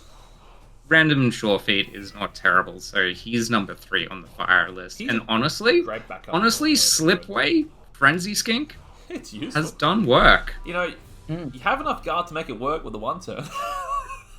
Yeah. I Well, laugh not about that I it. need it.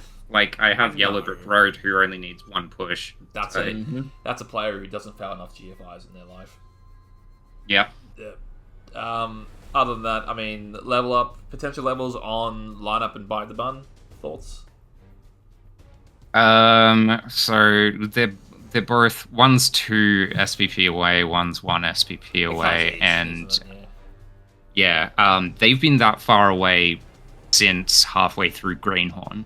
So yeah, it's been bad. They've been sitting on that SPP for ages. But it's going to be Mighty Blow on both of them. Love it. Not to face it, of course, but 'cause that was what your team looked like in season 1. It was just block Mighty Blow out the wazoo, and they power leveled through. Yeah, I actually wish. So the Bratsack and Bite the Bun are original season Saurus. Those ones with guard, and they are very slow developing because I didn't get Mighty Blow on them first. My last question for you. It's Richard, 19 SVP. Is this I wait until he has to take something, and then I give him a random agility skill. That's it. I was going to say, is this double AV to make him AV 10? The AV's okay. It's only Like, how 10K. much? It's only 10k? Yeah. Then probably AV's better, and that burns the SPP down as well, because I don't want him being expensive. I can't give him movement, because that'll add to my redraft cost. I mean, you don't need the move. I think, No. double AV means Fowler. it's also hard to get rid of too. Yeah, exactly. I mean, I laugh, but also that's potentially an LOS if you need to put something in LOS, right? And I do laugh because it is still AV 10. Hell of a drug. Yeah. Of course, except for, of course, being the original Richard, of course. What original Richard? That is the original Richard. I said it was. Alrighty, up. Next game it was Yasmin giving business to Karnov there. Again, for all my money, this is the scariest team in the Premier Division. Is there a scary... He's lost a guard. Where did it go? Oh no, there it is. He's got 5. He has 5. Yeah. I know he made the really tough call of keeping the entire guard core, Battle Cat, big core together, and then no bench in game 1, and then 4-0 Lordy, and then said, alright, I've got my bench back again. and it was potentially a real risky play there, and has paid off in spades. And this team, 4 guards stand firm, mighty blow. I mean, they're all 5 guard mighty blow. 4 of them stand firm. This to me is what, and then you got a sneaky dirty player because why not? This is what to me is what Nightmare Fuel is. Yeah, but it's a nightmare fuel that you look at it and is like, this is horrible, but I can do something about it. Can you? You know what I mean? I can't. I feel better about this game. I feel better about this game than I did about the Sepstar matchup. Really? Because for sure. You don't have a bunch of strength 4 guard block standing on the field. You've got almost half the amount of guard on the field. But he's quick enough to catch down, to run down your schemes. After the Orcs ain't running down shit. These are. Yeah, they are. Nah. The Orcs aren't that slow anymore. You forget that. Like, Compared their to slowest person humans. is movement 5. Yeah, but that's also. Yeah, humans are faster than Orcs, but not that fast. If I get into a I think shootout, at the end of the day, with Yellow Brick Road, though, like, you're scoring or you're not. Like you just go score. Like, I don't think the running down thing doesn't matter so much. No, So exactly. if the primary thing that you're facing, like the primary way you lose the game is in the bash war, then you feel better about this team than Seb. Yeah. Because, the primary way that I win games is to make sure Yellow Brick Road is 1 to 3 squares over the middle line, and I can score whenever I want. And I can push past the middle line with this team. That was hard with Orcs. That feels similar to how I did the Goblin last couple of seasons back. I just sit in on the 12 and right, now it's time to go. But yeah. I look at that team as an elf team going, this looks awful. Because it has every single tool, and again, Yasmin, an exceptionally good coach. It is expensive, $16.55, but what else do you need in this team? I'm looking. This is a team that to me could run through Seb's team. Nah. I reckon it does. I reckon it outbashes the Orcs comfortably. This is just Seb's teams, but worse though. How does it run through his? Because I think you'll better fouling piece, and he can. And there's more money. Seb has 2 mighty blow. One, it's a troll, so it's an unreliable mighty blow. So you are, and if he bases like he wants to with the Orcs, he is going to give up a lot of hits back against a team that can punch back. What makes the catcher a better fouling piece than the blitzer on Seb's? Extra run up. I'll say the one big thing that makes this team particularly scary is the stack of stand firm on it. Yes. If your blocks don't work, yes, then you are stuck. Disengaging sucks, and you man. get punched. And also, Actually, that's true. If you get stuck on the blitzers, you will get punched, and you probably will lose the punch war after that. It's likely. Is there? I don't think there is a bashier team in this comp. Seb's team. No, Seb is a more can control blocks, but it doesn't do the damage that this team will. Yeah, I'd say this Seb's probably it has the more raw bash, but this has some finesse to it, or some extra bits to it that makes this is just fucking more straight annoying. chili. It bam hits you in the nose, man. It just and I'm looking for when they play next week, but goddamn. Cardiff, of course, look now, who has played both these teams. Mm-hmm. Surprisingly in good shape. That is a random break tackle, a random juggernaut. God, that's a great skill. That's a random block juggernaut warrior. Mwah. But, I mean... Got a lot of levels after the last 2 games. Well, I guess we're looking at it 2 games apart, so yeah, of course we'd get a few levels. But this is looking a lot better than when we looked at it last week. I mean, the block mighty blow into extra arms less than ideal. That appears to be a random skill. Big Hand is now on the Beast and Runner with tentacles and foul appearance. So that's an interesting option there. I mean, the Minotaur. How long has Minotaur been there for? Brand new. Okay. Because it was previously it was a troll initially, then went through an ogre, and now it's gone. It must have died then. We'll check in a second. But yeah, block. I mean, I love the warrior. I know it's moving forward, but the block pro guard is a great piece, supporting piece. You have safe pair of hands on top of block sure hands, who is currently copped a second niggling injury, which is real rough. But it's fine. You still keep it. It's still too good not to use. Rackle Claw. Wrestle is truly the kill skill there. Oh, it's so good. I get. I understand you're fishing for a horn. Oh, you don't have horns. You're fishing maybe 2 heads, but why not, right? It's just this team has a lot of new skills. A lot of it's a fun team, but yeah, it just. I don't. It's one of the. This is a team where I'm sitting going like, I understand where, what the thought process. Obviously, let's random the mutations. Let's see what we get. Do you ever stop? No. Is there a point where you go, this is, I think I've got the randoms now down.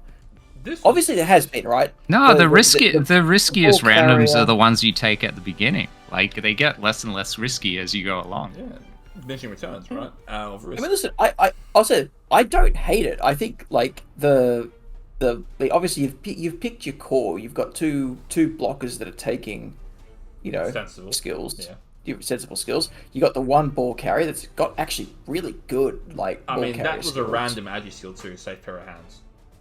Oh, fantastic. So I was just And I don't hate the rest of the randoms. I don't hate them at all. I respect the round agi because there's a lot of great skills you can pick up here. Like, again, for a agi skill you're trying to fish through, safe pair of hands, dodge, sidestep, sprint, short feed, all great options for a ball carrier. And if he gets something like Cash, it's like, well, he's still fine. He's a utility piece now. But it's just get it. It's just unfortunately another perm on a brand new blocker sucks. But you'll get there. Yeah. And out of all those randomness, you have some great skills. You have Rackle, you have blocks for hands, you have Juggernaut and block, you have a guard, you got Money Blow. Again, the Minotaur, I'm not a fan of, but I understand it. But yeah, I mean, it's still a really nice team. Admittedly, it is now 15-20 with the Minotaur. But yeah, Well, it's with the everything cost problem that you really have to look at with Minotaurs. And that's- not how effective they are. And that was my next question was, well, with all the randoms, is it TV efficient? And I don't think it is. I think it's more trying to circumnavigate the early stage of chaos development. You're just like, look, I want to try and get ahead of that now, and if I can get a really good block and a couple of randoms to help me get around that awkward middle stage development of chaos to really get to my endpoint faster, absolutely. Mm-hmm. And sometimes it works, sometimes it doesn't. Like, this piece works. It's safe pair of hands. I know you can attest to it after what Noctua did to you. Really good Pain in the piece. ass. Yeah. Again, even this strength 4 Juggernaut piece to punch a hole through something, awesome. That's so good. Is it what it could be? No, but also it doesn't have to be. No. That is the first group sorted up to Group 2-2, better known as my Odyssey of Morbash. So the week that was, we saw myself and Wheels drawing 2-all, and we saw Synergy and Brutal Mac in a big game, actually. I know they was playing with Nuzlocking, but Yeah, well, we'll have to recap that one too. that's alright. But I mean, this was probably the game I was looking at most neutrally wise, and Synergy did take the Juggernaut on the Mighty Blow, so still tackles outside that one ghoul, moving up on the ghoul. Man, That's a scary. Someone says a scary piece and a very expensive piece. That wolf. Yeah, but it's all good. No more stand firm, no more wrestle, no more fend, and it will get to tackle inevitably. There's no denying it. I mean, that is also a brand new wolf that had the good cycle. I think it was a strength bust or an aim bust. It took. Of course, Shinji's regen is notoriously shit. But I mean, in terms of everything else, is what it needs to be. You've got block again, a random block fend zombie. Mwah. That is peak zombie there. Good. You just try and fish. It's so good. I might even pay the full price for the guard after, if I'm being honest, if I get to that point, because that's why not. Yeah, 40k for a guard piece, and you keep that, and that's a rebound. That's now a positional because diminishing returns is great, and it's the only piece it does lack. It just lacks 30 player, but you'll find one eventually. Some MVP roll for it.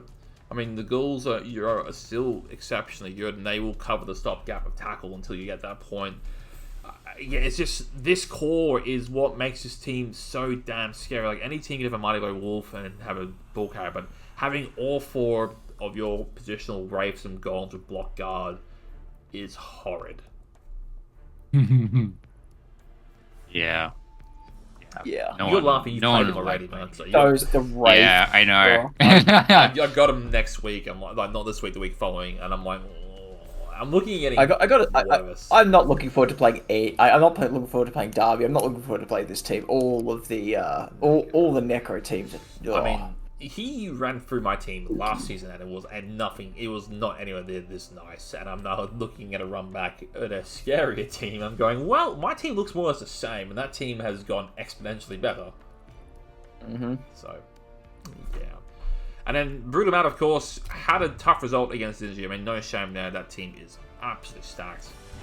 And Matt, of course, equal top of the ladder. I think he's touchdown difference behind you. What a team. What a coach. I mean, ReBBL backwards has now got guards. There is support now for Hate to Be finally. Dirty Player has returned. Crash King is fuck, man. Dirty Player Random is great. Random kick. The lineman randoms have been on point. Look at that. Kick Dirty Player. Dirty Player and kick are the two, right? Yeah. You get Dirty Player and kick, and you're just like, yep, that's all good. Is missing. I mean, lost something there. I think implicit. I mean, has reboarded in the catcher, so of course, Keep on the Move is the star of this team, along with Hate to Be You, which is Juggernaut new? I think it is. Yeah, absolutely. Yeah, no, it Juggernaut is new. Hate to Be You was on that killer core for so long. Took dodges by literally, and and then was just slowly accumulating the SPP for Juggernaut. Fantastic, really looking great. Probably you go. What do you reckon? You got Dodds built break in. tackle? You got Dodds already built in. Might as well double down and give you that 2+ with a reroll outright if you need something. Fair. Or you go Frenzy and do what I did. I mean, that's two trains of thought, right? You Frenzy for the crowd control, or do you take the break tackle to pair with the dodge? I think on this team you probably go with the break tackle because it's less well built to do Frenzy stuff. I think you can build another Frenzy Blitz at the moment. Yeah, you can build another. You make another Frenzy Blitz, but you can't. But to invest into a Blood's break tackle piece, that's a lot of investment which you're not going to get to quickly. Yeah, I mean, exactly. Have you played Brutal Matt? No, you wouldn't have Linen, have you? No, but you not this. No. Week. And no, I will almost definitely get him. Oh, God, yeah. Dump off. I have. Both. I lost. Yeah, no shame on that. A lot of teams have lost to Brutal Matt, and it won't be the last one. Dump off on both Yasmir and also Brutal Matt's human throwers. We're seeing a resurgence of dump off throwers because again, it is really good in Blood Bowl. I know even we've got it on Mr. Buzzers as well. It is a great skill. When you've got 2+ passing, it's freaking brilliant. Built-in passing and also moving as well. So he carries it on and hands it off to a catcher. Yeah, great. Yeah, it's good. Solves a lot of problems. Yeah, it does. It lets you play more riskier in a sense. And unlike say the other teams he throws, he doesn't run leader. Because he's also just cost efficient because he's only really paying for the blitzer, the ogre, the good catcher, and the good thrower. He's paying for those 4 positions. It's just built like an old school Wood Elf team where you're paying, or even a Skaven team level 2, you're paying for those 4 or 5 core positions and building fodder all around it. Yeah. And no, it's very nice. But I've got it this week, so I'm looking forward to this. And right, so myself and Wheels, all the Wheels because. It's first time playing him, and I was not disappointed. Brand new edition, we have got a moving 9 War Dancer on Frosby. Yuck! Absolute disaster. Absolute monster of a piece. I tried hard to murder them, and he tried hard to murder me, and he was a bit more successful. But a niggling on alignment there. But other than that, block saving up towards Blodge. That was a random block too, bastard. The thrower getting finally near touchdown, so maybe getting towards. I don't know how he builds that. Could be dodge, could be dump off, could be accurate. Who knows? Team is still, for what it is, a bench of 1, 3 rolls, Apo, no tree of course, but it is 14-20 when it is 14-25 when the player comes back. This is for what you get: 3 catches, a frenzy size of War Dancer, a mighty way to tackle War Dancer, movement 9. There is so much value for so little cost here. Yeah. Yeah. It's so, and again, As someone who I can't remember at all once said, wood elves are good. Yeah, that could be anybody. Yeah. I mean, Yeah, it could be anyone. I'm not sure exactly who it would be, but I remember someone, I don't know, forgettable, are saying you wood elves are misspelling good. their name? Perhaps they're like a microwave tea or something. Who knows? But Yeah, something like that. yeah, I don't know. But I mean, yeah, the team is such a good team, and again, great coach. Yeah, it does. The name, it does sound a little bit like microwave tea, actually. Strangely enough. Yeah. Yeah, it's weird. I mean, again, Coach Wheels currently sitting in on the ladder as well. He's up at. I mean, this is a competitive. He's currently sitting in 6th place, just outside the ticket bubble as it stands, only by one touchdown difference to Yasmir. So, I mean, big game this week against Synergy, so that'd be interesting. And then rounding out this div is Meowls, Meows. the good guys. Sleds took a niggle last season, got it fixed up, and has taken another one. And other than that, turns the development pretty. Benchman Jones breaking the shadowing curse, a random tackle, which I will happily keep. No, but no. What happened? I actually. Ow. I rolled something that wasn't a 1 in 12, and I actually rolled the other 11 options instead. Other than So that, sad. yeah, go away. Other than that, I mean, Talkwich is closing in on its moving 8, and then Pooch penalty dodge. ReBBL Johnson had a nice game there. I think he's 16 away from it. He's a while from his level. He's what, 16? Yeah, don't worry about that one there. Sledge is closing in as well. I'm not sure what level I want to give him. I might have saved for guard at this point, because I think it's also 18. I think I just saved for guard on them, but I don't know. The team is looking quite nice. I am low TV. I am tackle light. Irony, because I'm MNG both of my tackle players, and it's just ReBBL Johnson doing all the work. But yeah, the catcher core, despite 2 niggles on Diesel Jones, the catcher core is really good. Like, it's just getting them. It's got sidestep into what? Sidestep into.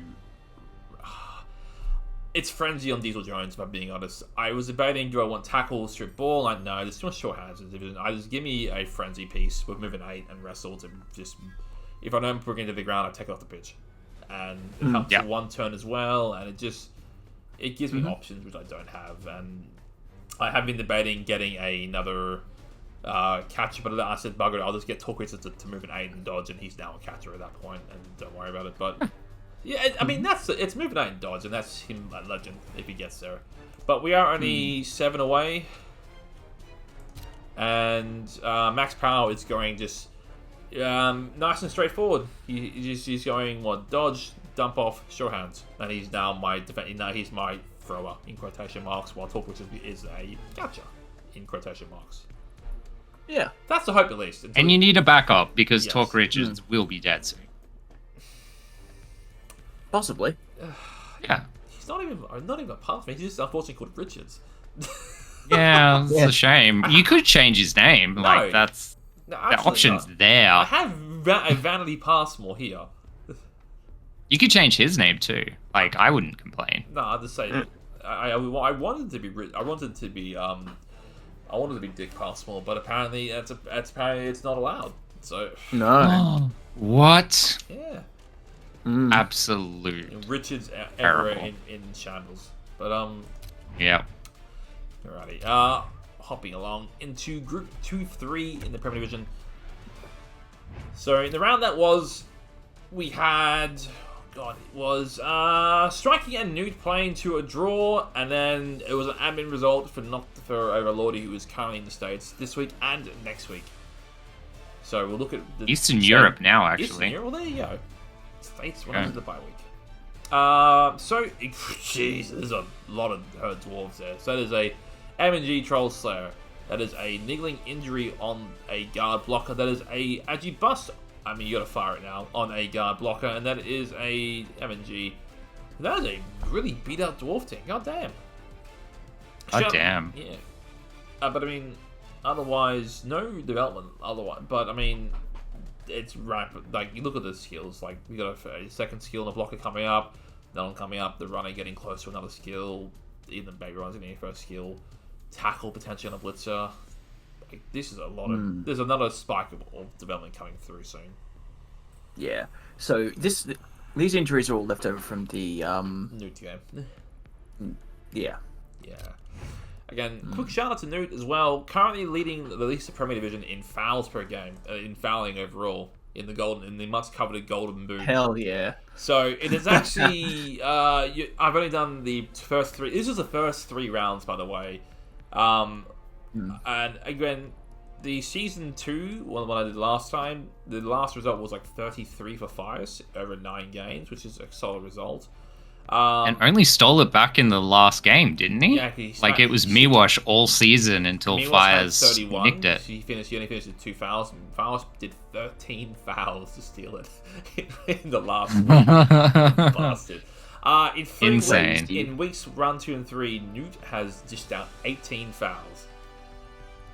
Wow. My God. Oh, So Newt. it was 6, 7, and 6 5. a game. So yeah, it's a good average. Wow. A close run up is Synergy with 16 to run at his tail, and then Synergy. So even though he doesn't have dirty play, he still puts the volume in there. Seb, there in 3rd place with 9. So it was a fair distance in there. Are we counting the piling ons? They count as a foul action, so yes. They Yeah, should they're a do. foul action. Okay. No, I mean they should do. I just don't know how you would if the game counts it properly. But if it counts as a foul action, it's fingers going to record crossed as a it foul action. And yeah, good. It should do.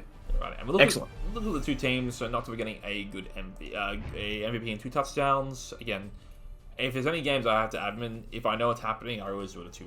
It's the most inoffensive one. Players get a cash MVP. It's fair. It's validated. So MVP went to touchdown went to Krang, and MVP went to Lyman down bottom, Lyman 30, and Rat King got the touchdown there. So that is actually a level for the Skaven Line Rat with Dodge and Horn. I know it's like, is it close to level? It is level. So that is block horns potentially on the Dodge and Horn, on the Dodge Horns Rat, which is Wrestle or 2 heads are both on the table here Yeah. for a safety piece, which is exceptionally good if you're a dirty. Yeah. Not the good dirty, so forgive me. Well, Plus a lot of cash in the bank. given the Agi 1+ Dark Elf had to be let go. Who is closing in on the skill as well? Just quite, he's saving up for that player. Yeah. Halfway there. Yeah. Living on a prow. Again, a lot of cash. You might look at Cycling Rock City Bowl, who took the armor bust the week prior. I mean, and again, everyone's favorite troll train has block, has guard, has claw. Potentially is just jealous about it. Probably mutation, maybe. I don't know what you want to take. Tentacles is not bad. It's still a long way away, but it's a good troll. Tent is pretty disgusting for it. I would actually take 2 heads over Wrestle, honestly. Just getting that mobility on that piece with horns is so good as a safety. It's always tough. And then you see also... No, it really is. I mean, you got Fuzzo the similar vein, has random 2 heads into a block or a Wrestle, which is great, but... Yeah. The team is now getting back on. Again, first win of the season for Noctifer, and wasn't the most flattering way to do it, but, win's win, and... The development is great enough that it might just kickstart his campaign this season. Yep. As for Lordy, MVP for the Roger. Made me very, very happy to roll that. So discounts armor, calling more money blow for soup. It is a long way from level, I think, right? If this makes legend, I'll be shocked. Actually, can take a level now as a result. There we go. Of course he can. Hell yeah. Otherwise, I think it was at level 4. Snotling down there, and I cannot recall. And that was it because I only got 1 touchdown on MVP. So, but yeah, I mean, the irony is actually the losses suck, but also getting cash and a bit of time to get this team ready for any returns the following week. We'll miss a game against Newt, but team, A shame. it'll be fine. I'm sure Newt's torn up about it. Which I'm sure. Yeah. So Newt's very unhappy. We look at Newt's team.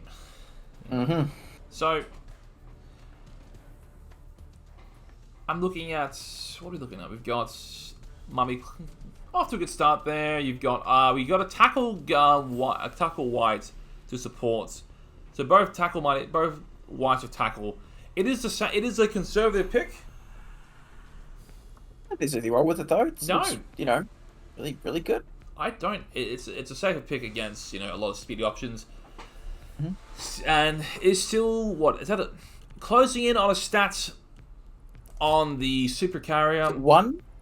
No, 5, Okay. and then Christina Ghoul Frenzy Ghoul is only 1 away from block. But other than that, I mean, it looks like a lot of the SVP has gone towards the zombies here with the MVPs, but it is almost got a sneaky get for it's 5 away from the dirty player, which would be incredible. But I know, Lennon, I know you're looking at this team. What is missing? It is. I know. I'm trying to put my finger out because again, Newt is getting great. Has 4 draws. We'll take the win this one, so we'll go to 7 points.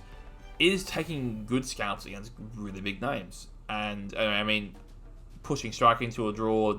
Got a draw against myself. Who have they played? They played some really good teams actually.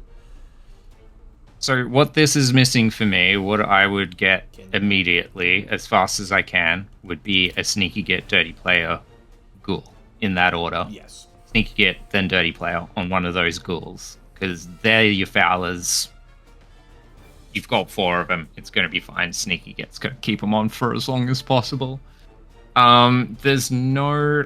you've got sidestep on the ghoul runner. Still need block on a mummy. Both of the whites are doing well. I probably would have taken Mighty Blow before guard on the other white, just so it develops faster. I get why, because you want in case the killer gets tired down. But again, Newt does a great job of protecting his whites. It's not even in case the killer gets tied down. It's just in an eternal format with redraft, you want fast development. Yeah. You need that fast development. So... Just if I'm nitpicking, you're right. I think you're on the money. Dirty player, sneaky dirty player, ghoul. I'd focus that after you get the setup on Lady Guga. You get one of those into a sneaky dirty player. The other one just fight wrestle. I think he has too many zombies. Yes, and I'll just cut 2. Yeah, I'd cut 2 zombies. That's going to put you down another 80k. I mean, that saves the skills you want to take on that. I mean. Two zombies. The one of them pays for the block mummy, and the other one pays for the detonation he gets skills. Yeah. And then the other ghoul takes wrestle, and this team is awesome. And you probably cycle the frenzy zombie. I know zombies are great, but you have a better one in the ghoul. Yeah. Yeah. Even never mind. It's a solid team. The deep benches. If you foul as much as Newt does, then again, deep bench isn't the worst thing in the world. League leader in foul. I haven't got the fresh comp yet, but I'm pretty certain maybe Boomer probably challenged that as a goblin team, but that's a goblin team, bread and butter. Yeah, they literally come with a piece that has that's supposed to be used for fouling. It comes with dirty player. Yeah. Right. We will move across to the last of the primitive comps because we want to try and get this done within 2 hours, just for my own sanity sake and for your own sleep schedules. Thank you. Let's go. Let's go. FaZe, public here. Congratulations, you're on the board there. Big win over Kindred, big 2-0, and Derby getting us a workmanlike result with the 2-1 over Mr. Buzz there. So look at Derby's team real quickly because I'll save you for the last. No worries. Still a scary team. Passport the Eternal. Love to see it. Mighty Blow. I mean, it does. The top end is probably the best Necro we have. The rest is less. That's the problem. This is a top-heavy team. Yeah. And he paid the price of making playoffs last season and got hit for it pretty rough. And lost the golem, and obviously ghouls die. And he's trying to balance the awesomeness of this top half, which is 500, almost 500 by itself, and this ridiculous Wraith. But, it's really great. It's just, when he gets a bit more love on the golem, which he has, I think he can level now. I know Darby, again, looking to go Mighty Blow first on this Golem, which he'll get. He probably will, honestly, because he goes Mighty Blow into block like he did the last one. And, yeah, you can try and fish for a dirty player here. You might just pay for it outright for 20k later for 50 more, but... And, you know, you can get a level on the school where Darby goes straight for a stat up or just takes the wrestle or blodge now. Up to him, but... Yeah. Your guys' thoughts? I mean, nothing that we haven't said 1,000 times before. Like top end scary team, not as balanced as Synergies is, but I mean, yeah. listen, Frenzy, the Frenzy Juggernaut, obviously with the werewolf with Strength 4 is extra scary. But yeah, as you said, he has a level 2 as well. Like I think it can almost take Mighty Blow. He might just take dodge outright. Like, it's terrifying. Yeah, obviously, listen, I think if I compare this team to the other Necro, I probably find the other Necro a bit more scary. Oh, it is. Because the balance on that thing, but still scary Necro. Yeah, it's gonna be interesting to play it next week. Like, with the greatest respect to Darby's team, as soon as if I take a piece out of it, it's still going to be just as scary. If I take a piece out of Darby's, it loses a lot of power. This team is more prone to the "oh no, there goes my good piece" effect. Like, oh dear, that was a critical one. I needed that. Yeah, that's my load bearing player. I need that. I mean, I'm not saying my team's not exactly the same, but you know. I mean, that said, his wolves are better than Zinzi's outright. I will say that. He's got better wolves and the best Wraith. Yeah. But the rest less so. I mean, they got the Mighty Blow Claw Frenzy going. It's tackle and dodge. Nice. It's so good. Pretty good. Alrighty. We've got Mr. Buzz, of course. The hearts and minds of one Big O's favorite premier underdog here. Has up to 4 catches. Let's go. Still kept the strength bust. Let's not go anymore. That is... Jeez, that's a lot of cash he's came into, but... Look. It's a deep bench. There's a handful of players I really like on this team. There's a handful of players I really don't like. I don't hate the thrower. Again, dump off is great. DT is an optional choice, but I mean, this Blitzer is exceptional. And again, even the Lyman Blood's fan exceptional, and he's paid for all his full price as well to a good measure because of great skills. Block tackle is still good as well. There's like a lot of great pieces. Even I know Data Player Decisive is his best piece by far, but I mean, end of the day, he still elves. Like, there's only so much you can do against 4 Pro Elf catches if they want to run and get the ball. Again, even Ben Shamara is also getting, if he gets Bloods, that's a Bloods catcher, and he's still moving 8, 2+, no to steal dodge. There's only so much you can do against 4 catches, and it's like, look, they're all knows to steal. That if I blitz a thrower, he'll dump it off. If I don't, he'll just throw it. So it's like pick your poison, isn't it? Yep. No, I think dump off on this team is great. It's really, really good. I want to steal it for myself. That's all. That's did not expect the strength down catcher to still be around. I'll admit, I thought that would be gone. But I still think it goes this week. I think he just hasn't sacked it yet. There's no reason you have it on this team at this point. It doesn't offer anything that you lack. Having a strength 2 leap option isn't great. It offers 130 in TV. Is what it does. It actually, I think, because I saw. Oh, we'll talk about the matchups later, but yeah. Anyway, continue. Sorry, I went distracted now. But I mean, it's what it does. It has a lot of reliable blocks in this team. Like this top in it, like all has 5 pieces of blocks. There's a lot of reliable blocks in this team, which is great for a pro team. Yeah, really nice. Tackle as well. Like it's not like I think yeah, that's right. Maybe it was on your team. Like sometimes. Because you feel the need to build those reliable skills, the dodge, the block, the tackle comes a bit later, so you end up not having it. And that's also not on a blitzer as well. So he's only 1 blitzer, so that is going to increase to a 4. You are spot on there, so like a lot of tackle. Yeah. So no, you're all good. It's a valid point. It's getting right. We're looking at Phage, of course. First win of the season for the X-Frogs. Yay. And almost, I know I had a quick laugh, 5k short of a bench. Legal Distant Passmore, or Rick Passmore. Not dead yet.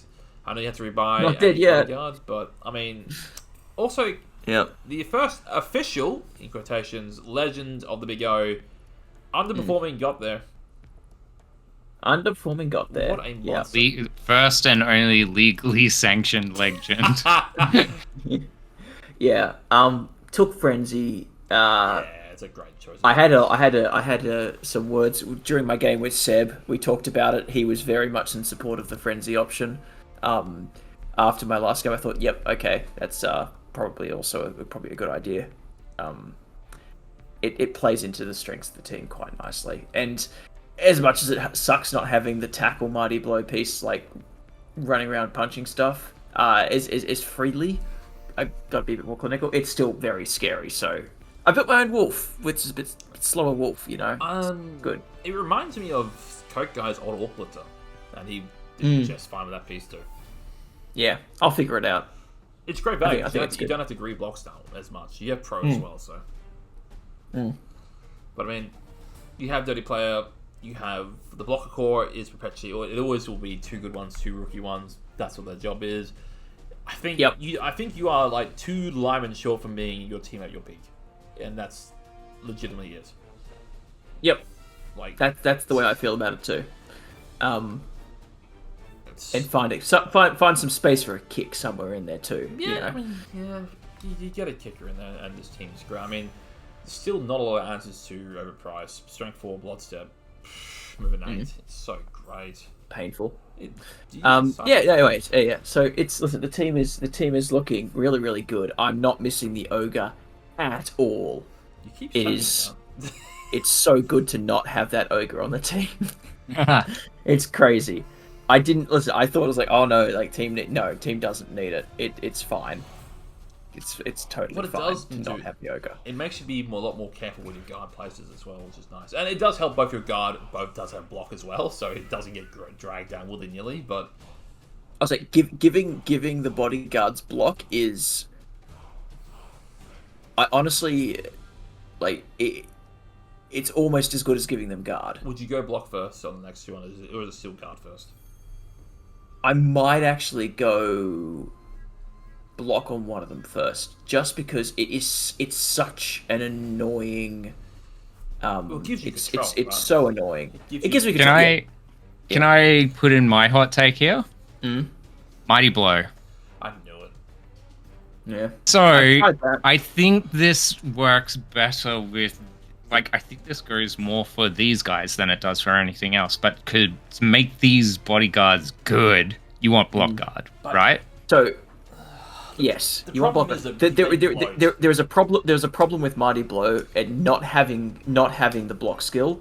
Is that problem? It does actually make a big difference, especially when I've got block at other places. I'd much rather use the block piece to get a better chance at the knockdown than take the wrestle option.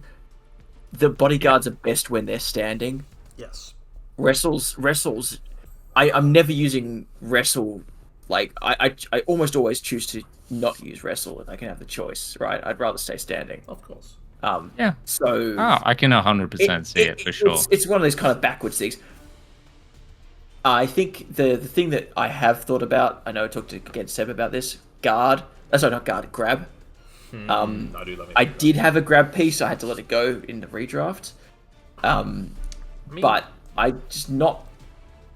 You know. You are We'll only see. 7 away on wrestles a kill skill. Yeah, I had the idea that I might start rolling random strength skills on the next 2. I mean, that's the same school as the Norse.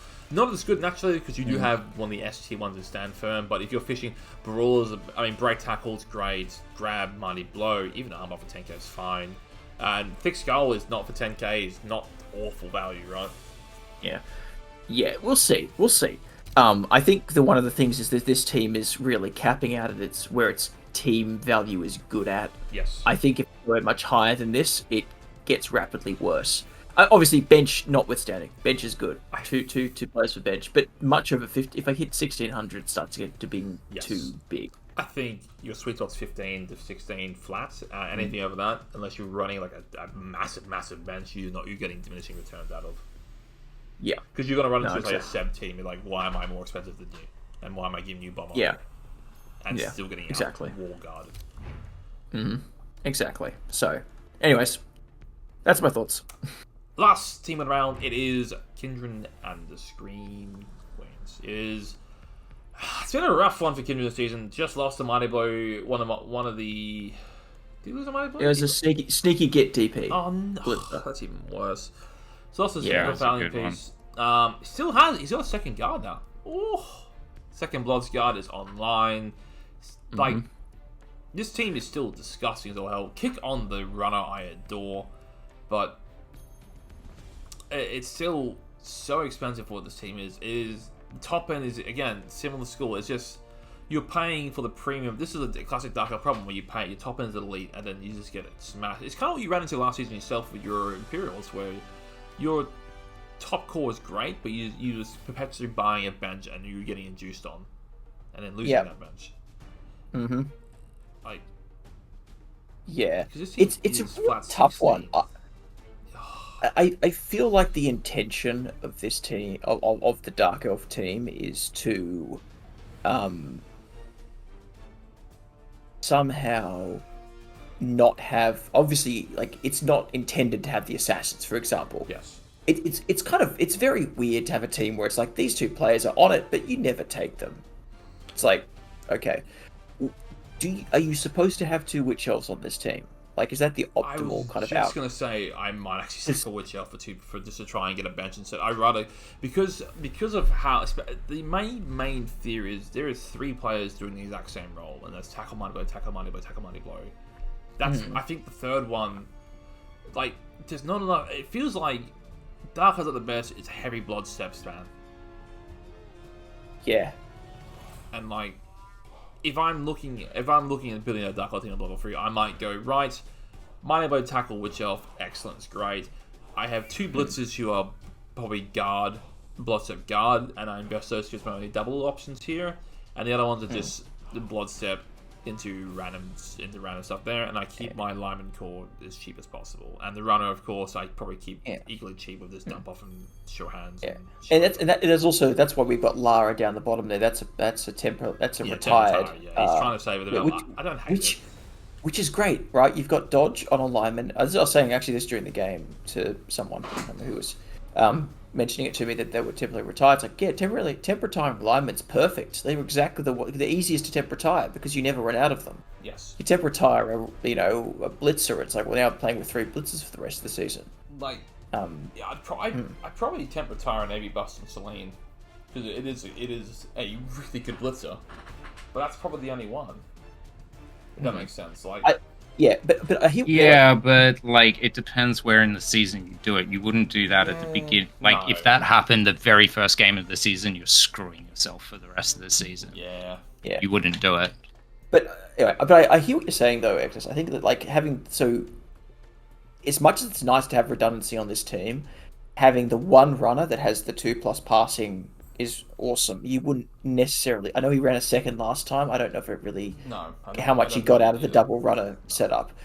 Maybe one Witch Elf is all you really want, and then Furiosa gets built. I mean, as a fouling piece, fine, but maybe you needed one of the other blitzers to then, I don't know, look at being a blodge movement up piece or some other like, or just say blodge step.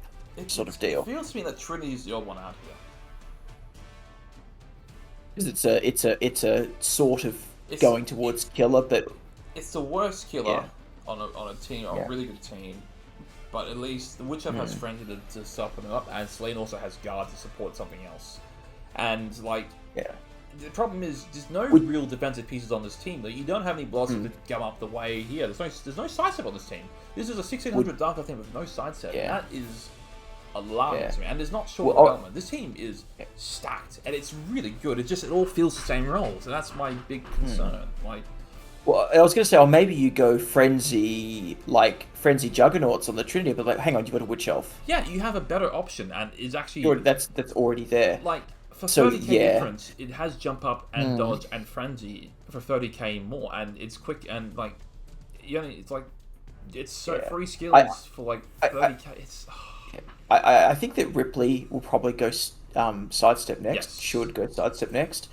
Even Celine should probably go sidestep next. Celine absolutely does, but I mean, And Trinity can do the same thing. And if you want Trinity to, needs if you want, punch more than anything else. true. And then, I mean, I don't know if I build a Blitzer to be the sneaky get DP when you've got the That's lineman. You have a lineman for that. It's just, but you just need dodge sidestep and then it's done. Dodge sidestep, yeah. It's just teams crying out for dodge sidestep. Yeah. No, I think you're right. But I mean, it's just there are some exceptional pieces, and it's a shame. It's a shame because this team is still will get results. It's just something's just not working for Kindred yet, and he's too good of a coach to like. Well, go I'll tell you what it was. In our game, it was getting stuck near the sideline. There were a couple of trap moments there. But you know where... what helps that sidestep? No, you're absolutely right. Sidestep would have made that absolute hell. And that's I wouldn't have been able to get out of that if there was sidestep. And that's why you have like again even 2 or 3 sidestep pieces on those blitzes, and that shuts it down. And then you play around double frenzy, like that shuts that down entirely. Oh yeah, it's just you're not wrong. You're not wrong. That's alright. We'll see. I'd love to see how this team goes because Kindred should get a bit of a softer draw now with his results, but let's just see. Anyway. Well, now this is. I actually said this to. I think Amon said at the start of that game, Kindred's been having a really bad season. Like everyone in this group had a bad start to the season. But it's only a start. We're only just started Big 5. Exactly. You know. Yeah. So prediction wise, of course, Seb and kind of already played. Yeah. So Yasmin versus Lennon. I go with Lennon. I vote Lennon. Lennon will has a win now button. But yeah, I'm standing by my guns and saying that Yasmin is the most dangerous team in this comp. And I just think Yasmin takes it. And I think it's going to be a rough one for you. Because I'll use the term rough. I think rough is a good way of describing it. I think there are 3 skink hunters in this team. There's a Rackle strip ball, and 2 tackle mighty blow. One's lurking. Good luck. Lennon, who does the ELO pick, and is it finally you over Yasmin? Absolutely not. It's Yasmin. If I had won against Seb, it would have been me. Yeah, but I picked it. But I did not. Right. Up into 2-2, of course, as Seb's already played already. We've got myself and Bruder Matt on tomorrow night. I am giving up. I didn't even check TV. TV-wise, you and Yasmin are both 16-ish, so you're both pretty similar. Matt is no bench 1370 with no bench. It's 5 TV currently between you. Do I need liners though? I don't think I need any liners. I've got a bench of. I actually have a bench of 1 this month. I have 14 players, take 2. I have a bench. So that's there's awesome. there's literally 5k in it. So there's I am missing a blood stepper, which is quite massive. So I'm down to 1 tackle, but I have a speed advantage. No, actually, I do have a speed advantage with my captures, but I feel confident in this matchup more than I would say if I was playing him last season, because that team was scary last season. But I feel pretty good. That said, I'm very... Because again, the other person he's gone to is just be mindful of the amount of reliable blocks. And like my plan, shockingly, as it has been all season, turn my game into a shootout and say, right, come with me. And try and keep up. And so far, 2 wins and 2 draws. It's worked pretty well. Yeah. Like the only game I didn't think I had a win shit was against Nude, and I got bailed out because I got an extra turn. Yeah, I reckon you can get this. Don't put the balls on me. Yeah. Healer has access. I was hoping Bruno would be high enough. He'd be close to me, right? No, he would have been closer if he didn't also lose his game. I mean, also, I didn't lose my game. No, Brutal Matt lost his He game. didn't also lose, but I'm like, what are you implying? Also, as in, me. Yeah. Synergy and Coach Wheels, big game. Synergy coming in at 1580 TV, big bench, a lot of shenanigans here. This is such a scary team. I almost like even not even thinking about the Coach Wheels' team. I almost got to just go like, yeah, of course. Like this is just such a powerful team. Do you know what? The one thing is there's no tackle. There's one tackle. It's on a ghoul, but it's a zombie. It's on a ghoul. It's on a ghoul. Yeah. With a block tackle ghoul and a zombie, it doesn't matter. But no bench for Coach Wheels, has about 130 TB. Body and Babe maybe, or even a Babe, but there's if Synergy doesn't face roll the elves are not without a chance. I understand there's a lot of impressive guard, but I mean, I'm picking Wheels this week actually. I'm gonna pick Synergy on this one. Yeah, Synergy's got a pretty big lead. It's more me being optimistic, but I'd love to see it for the div comp at least because I don't. And I'm watching this game next to see how I do again to try and see what works in Synergy. Because unfortunately, I can't rely on him not relying on a skink on my team running through. Right, up to Division 2-3. As we're running through this to round up tonight's recap. We have got ourselves, it is Noctifer versus Striking, and usually I'm all for the Dwarves, so they are down a lot of players. And it's all guard, a Troll Slayer, it's a 2 guard and a Troll Slayer. So there's still 3 guard left, but Troll Slayer missing Dauntless hurts, and that is 2 loners, puts him up to, 12, 15. And then Noctifer, usually expensive team, usually 1445, so 230k roughly, give or take, for the Dwarves. But there's Claw, Krang is proven optimistic. There's a strength advantage and almost even guard advantage here, and a lot of speed on this on the Renegades as well to contend with. This feels like an upset here for Noctifer. It's weird saying that, but just off the base of his season, because I feel like this is very much a Noctifer game. I mean, you might get Grunge, or even you might actually get the White Dwarf out there for 200k, which gives you like an extra Mighty Blow hit or extra Dauntless, which would actually be really nice. Or even Break Tackle would be really nice. The bonus Dauntless is pretty good. You can't afford Ivar. You're too short for Ivar, which is again a great Dwarf joke. But Mighty Zug maybe to try and equalize the Strength 5. Miwash, how you doing, mate? I hope you're well. Welcome. Well, mate. But I think it's probably just going to be it probably just end up being the White Dwarf here, although realistically it's none of mine are Grombrindle's probably the most likely. I don't know money's up. I know people don't like Grombrindle very much for some reason, but I think he's pretty good. He's great. I mean, an extra Dauntless or Mighty Blow on a team that is going to be up against 3 big guys, not awful. So I am going Noctifer here. I think he starts his run now. Yeah, I agree with you on that one. Big Elo does not. Not Striking is always not surprised. Well. Surprised I've never down. Yeah, I mean, look, it is possibly the worst week for Striking to go right into Noctifer. So like after the last one, yeah. So there you go. Yeah. Hear it, and this is actually this will be a win for Nude. I will process that. So purely because Lordy's not here this week. So yep. Free one there. Last one here. We've got a run back for Phage, of course. It is the X-Frog. It's Mr. Buzz's Skull Kickers.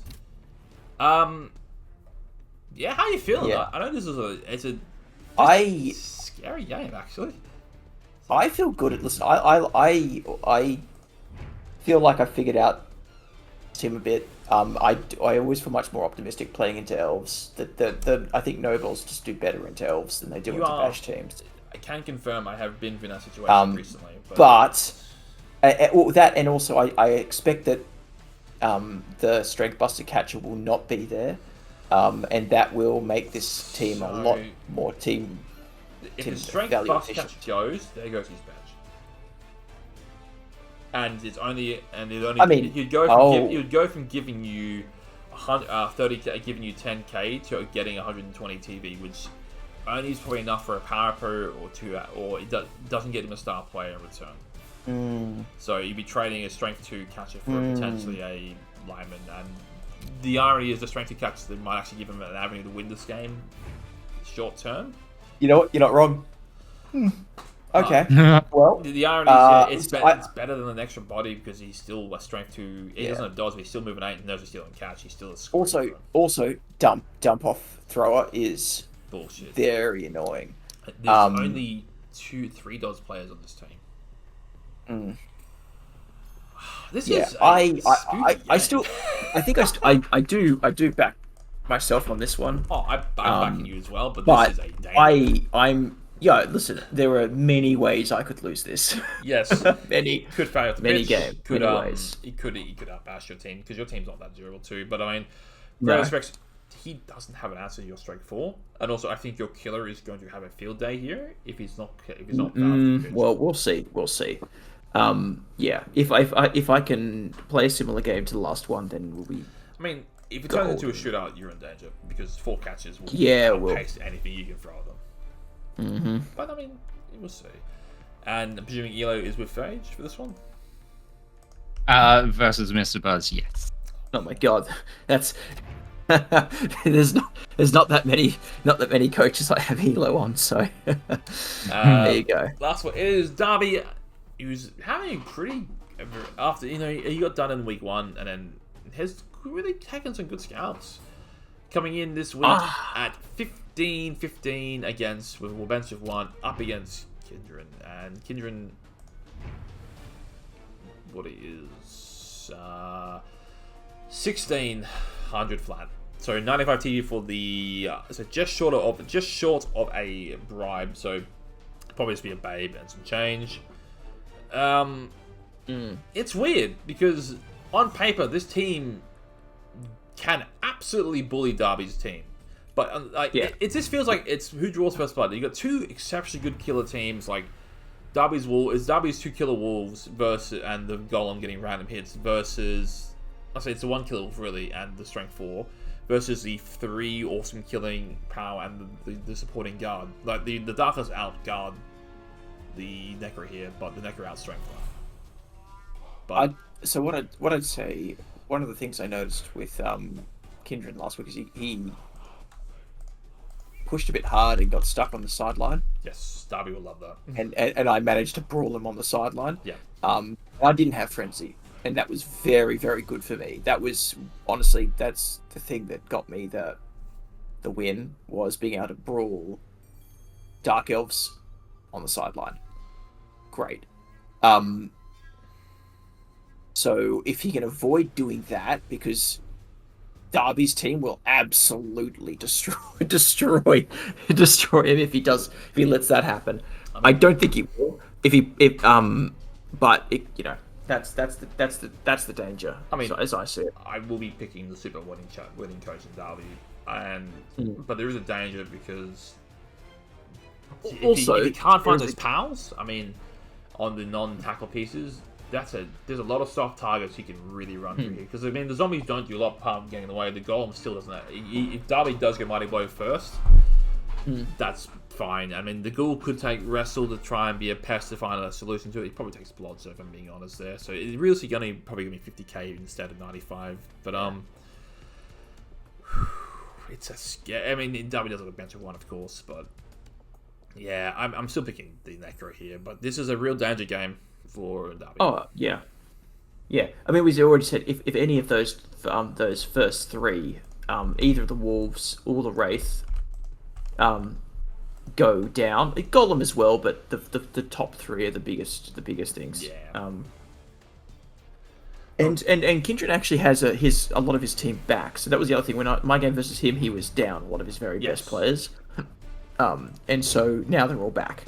So different story altogether. Much better built team for Kindred this time around.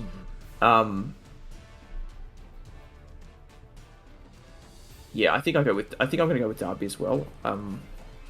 But like you said, I think that this absolutely could be a game that Kindred just does some scary stuff in. Makes it work. Sure. You can make it work. Lennon, do you want to cap us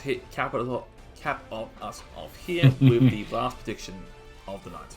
Yeah, of course, the Big Elo's got Derby getting this one. Derby's fairly far up the ranks there. Beautiful. Alrighty. Well, that is the week 4 prediction that was, and some preview into week 5. Round, of course, has been rolled already. We are steadily updating the media guide with all the VODs and predictions for the rolling ones and the live ladder and the season awards. I'll get to it soon at this point. I do it every 3 rounds, so, you know, fresh I'll be adding in tomorrow night after my game. But, yeah, tomorrow night, a couple of games being played. We've got Tree and Amon, we've got myself and Brutal Matt, and I'm not sure if you've had any luck scheduling your games in the last 24 hours, but, yeah. No, I haven't. I've been busy on other stuff, but we will get it in at some point, for sure. I'm looking forward to Lilith and Yazra. I think that's going to be a cracking game. Yeah, it's going to be one of the afternoons this week. We haven't nailed down exactly which one, just that it's not tonight or Saturday. I'm actually going to message Buzz now. Beautiful. And guys, thank you for both joining this evening, as you do every week. Have a great week. No worries. It was good to be here. Yeah, thanks everyone tuning in. Make sure you roll better dice. Best luck in your games. We'll see you next time. Bye. Bye.